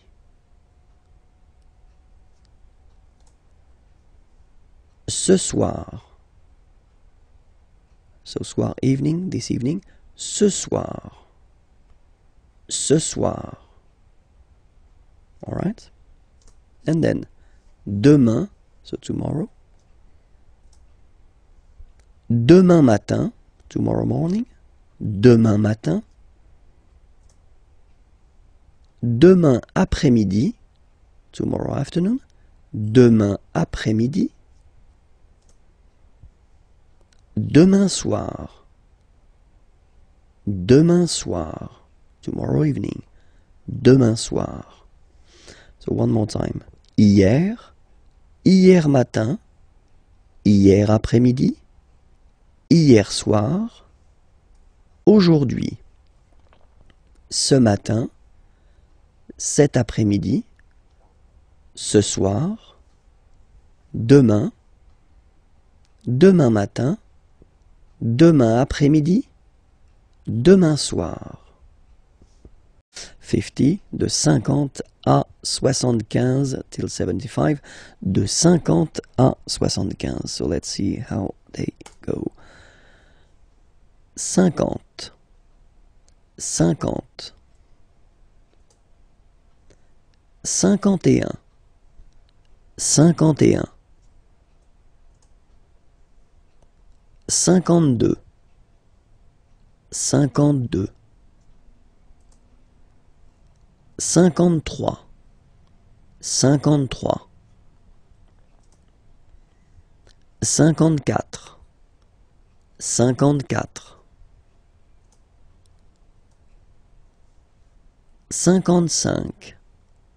54, 54, 55, 55, 56, 56, 57, 57, 58, 58, 59, 59, 60, 60, 61, 61, 62, 62, 63, 63, 64, 64, 65,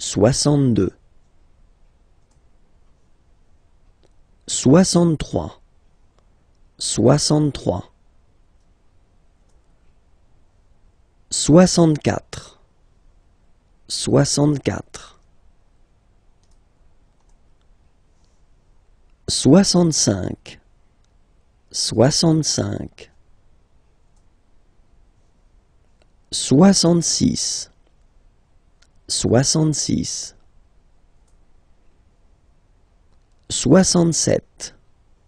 66, 66, 67, 67, 68, 68, 69, 69. And that's normally when my students, when I'm in class with them, start to look at me like they would like to kill me, because now we're getting to the tricky point in French, okay? So have a look here. Now we've got this 70, of course. But then in French, it's a bit more tricky, because you take back the 60, and then you will add the 10. Okay, so for this 70 session here, you will have to use this 60 and then 10. And so all the numbers from 10 to 19, you will have to put them right here after. Okay, so let's see how it goes. 70, 70,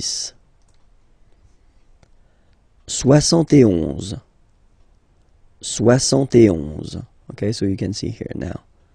60, 60, and then 11, 11. 71. 72, 72. Same thing here. 60 and then 12. Okay. 73, 73. 74, 74. 75, 75. Okay, so we won't go further, not to be more traumatized, because I've got some nice surprises after that as well. Okay, so remember that well, till 70, well, it's quite not easy, because it's always difficult to remember the numbers, but still it's not that tricky. Okay, so remember that for 70 here, so from 70 to 79, you will have to use this 60, so 60, and then the numbers from 10 to 19. Okay, 10, 11, 12, 13, 14, 15, etc. So we'll see the rest in a coming lesson. So now what we'll do, we'll go to till 100, and then we'll see all the tricky and irregular forms. Okay, so if you remember, when we stopped, it was here. Okay, so 75. In French, we'll have to use this 60, so 60. Okay, and then after that, you will have to put this 15, 15. Okay, so remember, from 70 to 79, it will work the same way. So you will have to put this 60, and then the numbers from 10 to 19 after. Sorry, yeah, 19, yes. Okay, so in that case it's 75, 75, okay, 60, and then 15, okay. Next one, 76, okay, so 60 and 16, okay, 76, all right. 77, 77. 78, 78, 79, 79, and then 80. Okay, so for 80 it's 80, 80, all right. 81, 81,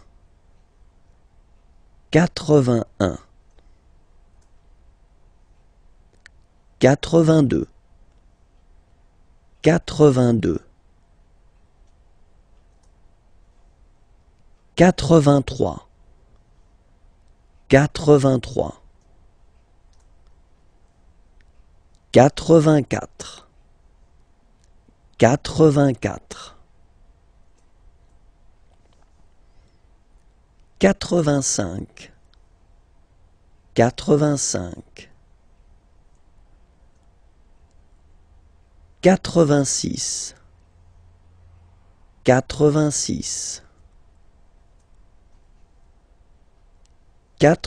86, 86, 87, 87, 88, 88,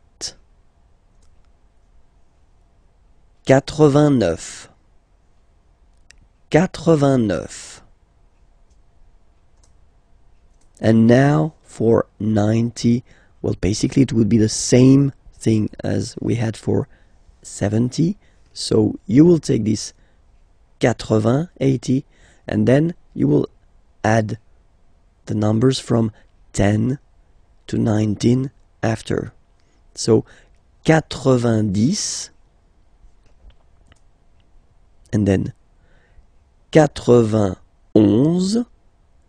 so 91, so remember 80, 80, and then 11, 11.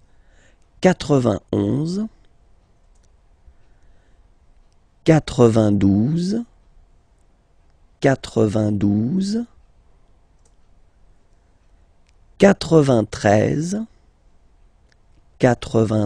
93, 93, 94, 94,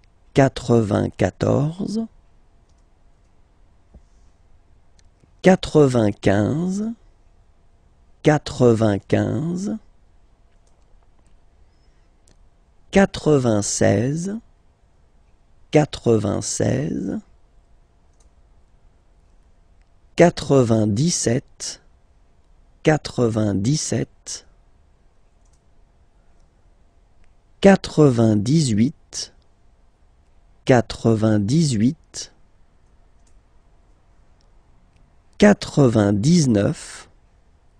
99, 99, and the last one, 100. Remember, final T not pronounced. 100. Okay? Discover this parce que form. So parce que means because.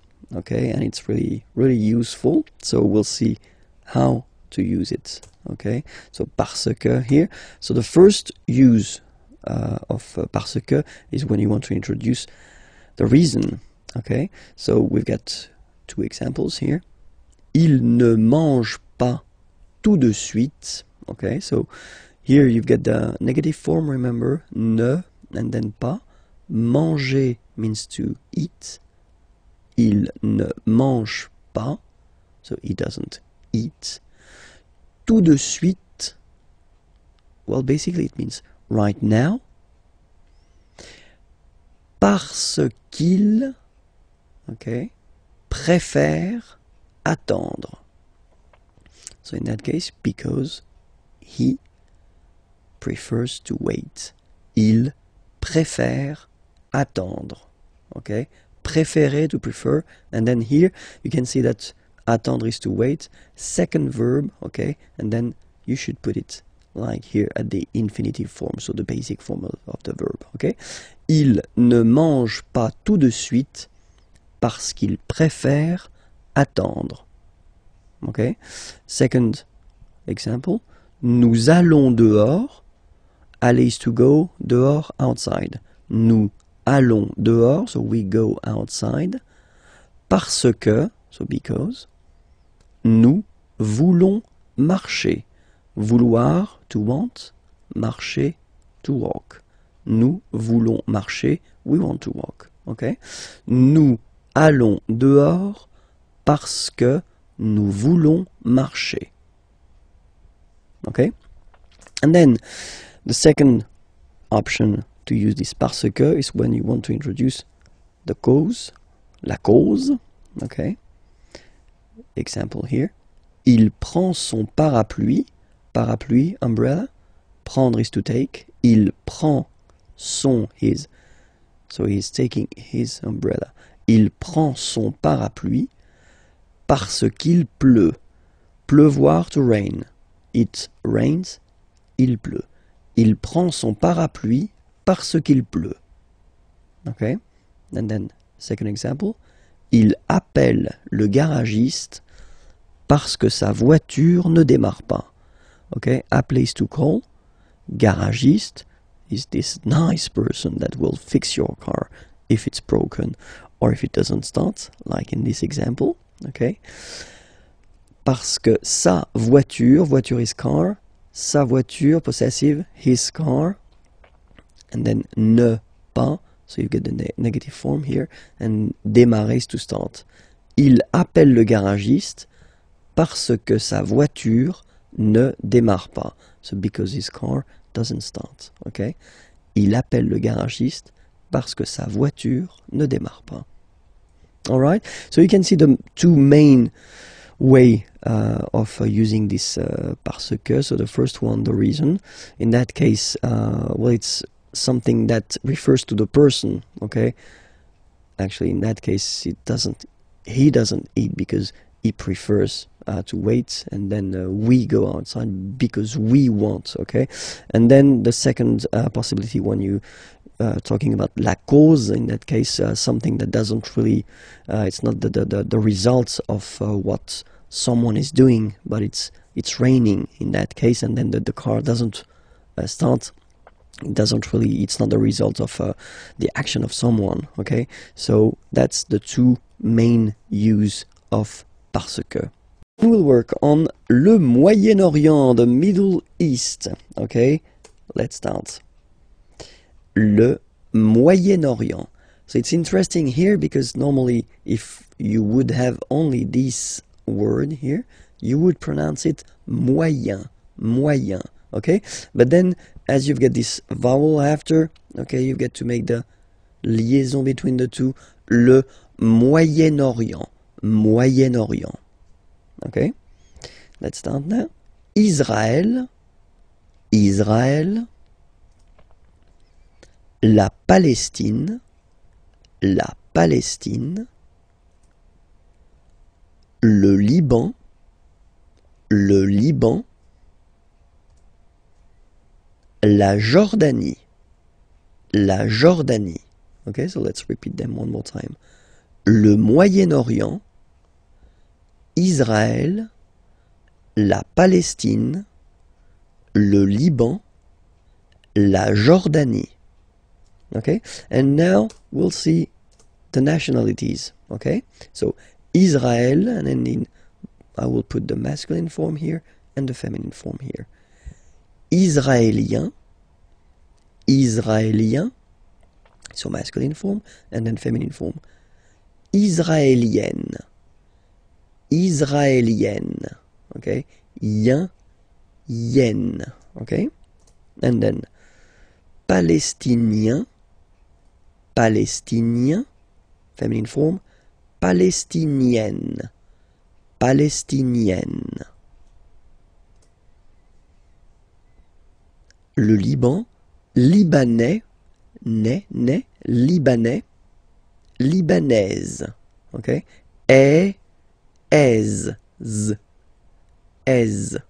Libanais, Libanaise.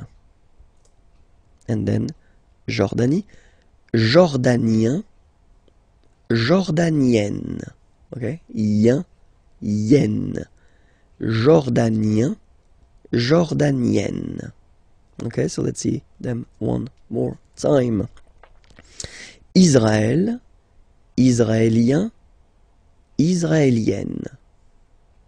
La Palestine, Palestinien, Palestinienne. Le Liban, Libanais, Libanaise. La Jordanie, Jordanien, Jordanienne. L'extrême-orient, so Far East, l'extrême-orient. So let's discover that together. So Far East in French we will say l'extrême-orient, l'extrême-orient. Le Japon, le Japon. La Chine, la Chine, la Chine. L'Inde, so remember you get this nasal here form, IN1, l'Inde, l'Inde. Le Pakistan, le Pakistan. Hong Kong, Hong Kong. Okay, so let's see everything one more time here. L'extrême-orient, le Japon, la Chine, l'Inde, le Pakistan, Hong Kong. Okay, and now for the nationalities, so each time I will put the masculine form and the feminine form. Okay, le Japon, japonais, japonaise. Okay, so the only difference is there, est, aise. japonais, japonaise. La Chine, chinois. So it's really this wa wa wa sound, remember? Chinois, chinoise, z z, was, chinoise. So chinois, chinoise. L'Inde, indien, yin, indien, indienne. So remember this double N, you open it, indienne. Le Pakistan, pakistanais, pakistanaise. Hong Kong, chinois de Hong Kong, chinoise de Hong Kong. So let's see them one more time. Le Japon, japonais, japonaise. La Chine, chinois, chinoise. L'Inde, indien, indienne. Le Pakistan, pakistanais, pakistanaise. Hong Kong, chinois de Hong Kong, chinoise de Hong Kong. Le verbe pronominal. So, what is le verbe pronominal? So first we'll take an example. Regarder, to look, to watch. Okay? And then se regarder. In that case it would be to look at oneself. Okay? So that's the important thing about this verb pronominal. Le verbe pronominal will be constructed all the time with this se before the verb. Se regarder, okay? And this se will basically change the meaning of the verb because regarder, to look, to watch, se regarder, to look at oneself, okay? So we'll take an example. So if we take the regarder verb, okay?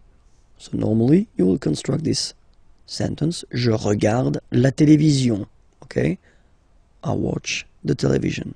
Je regarde la télévision, okay?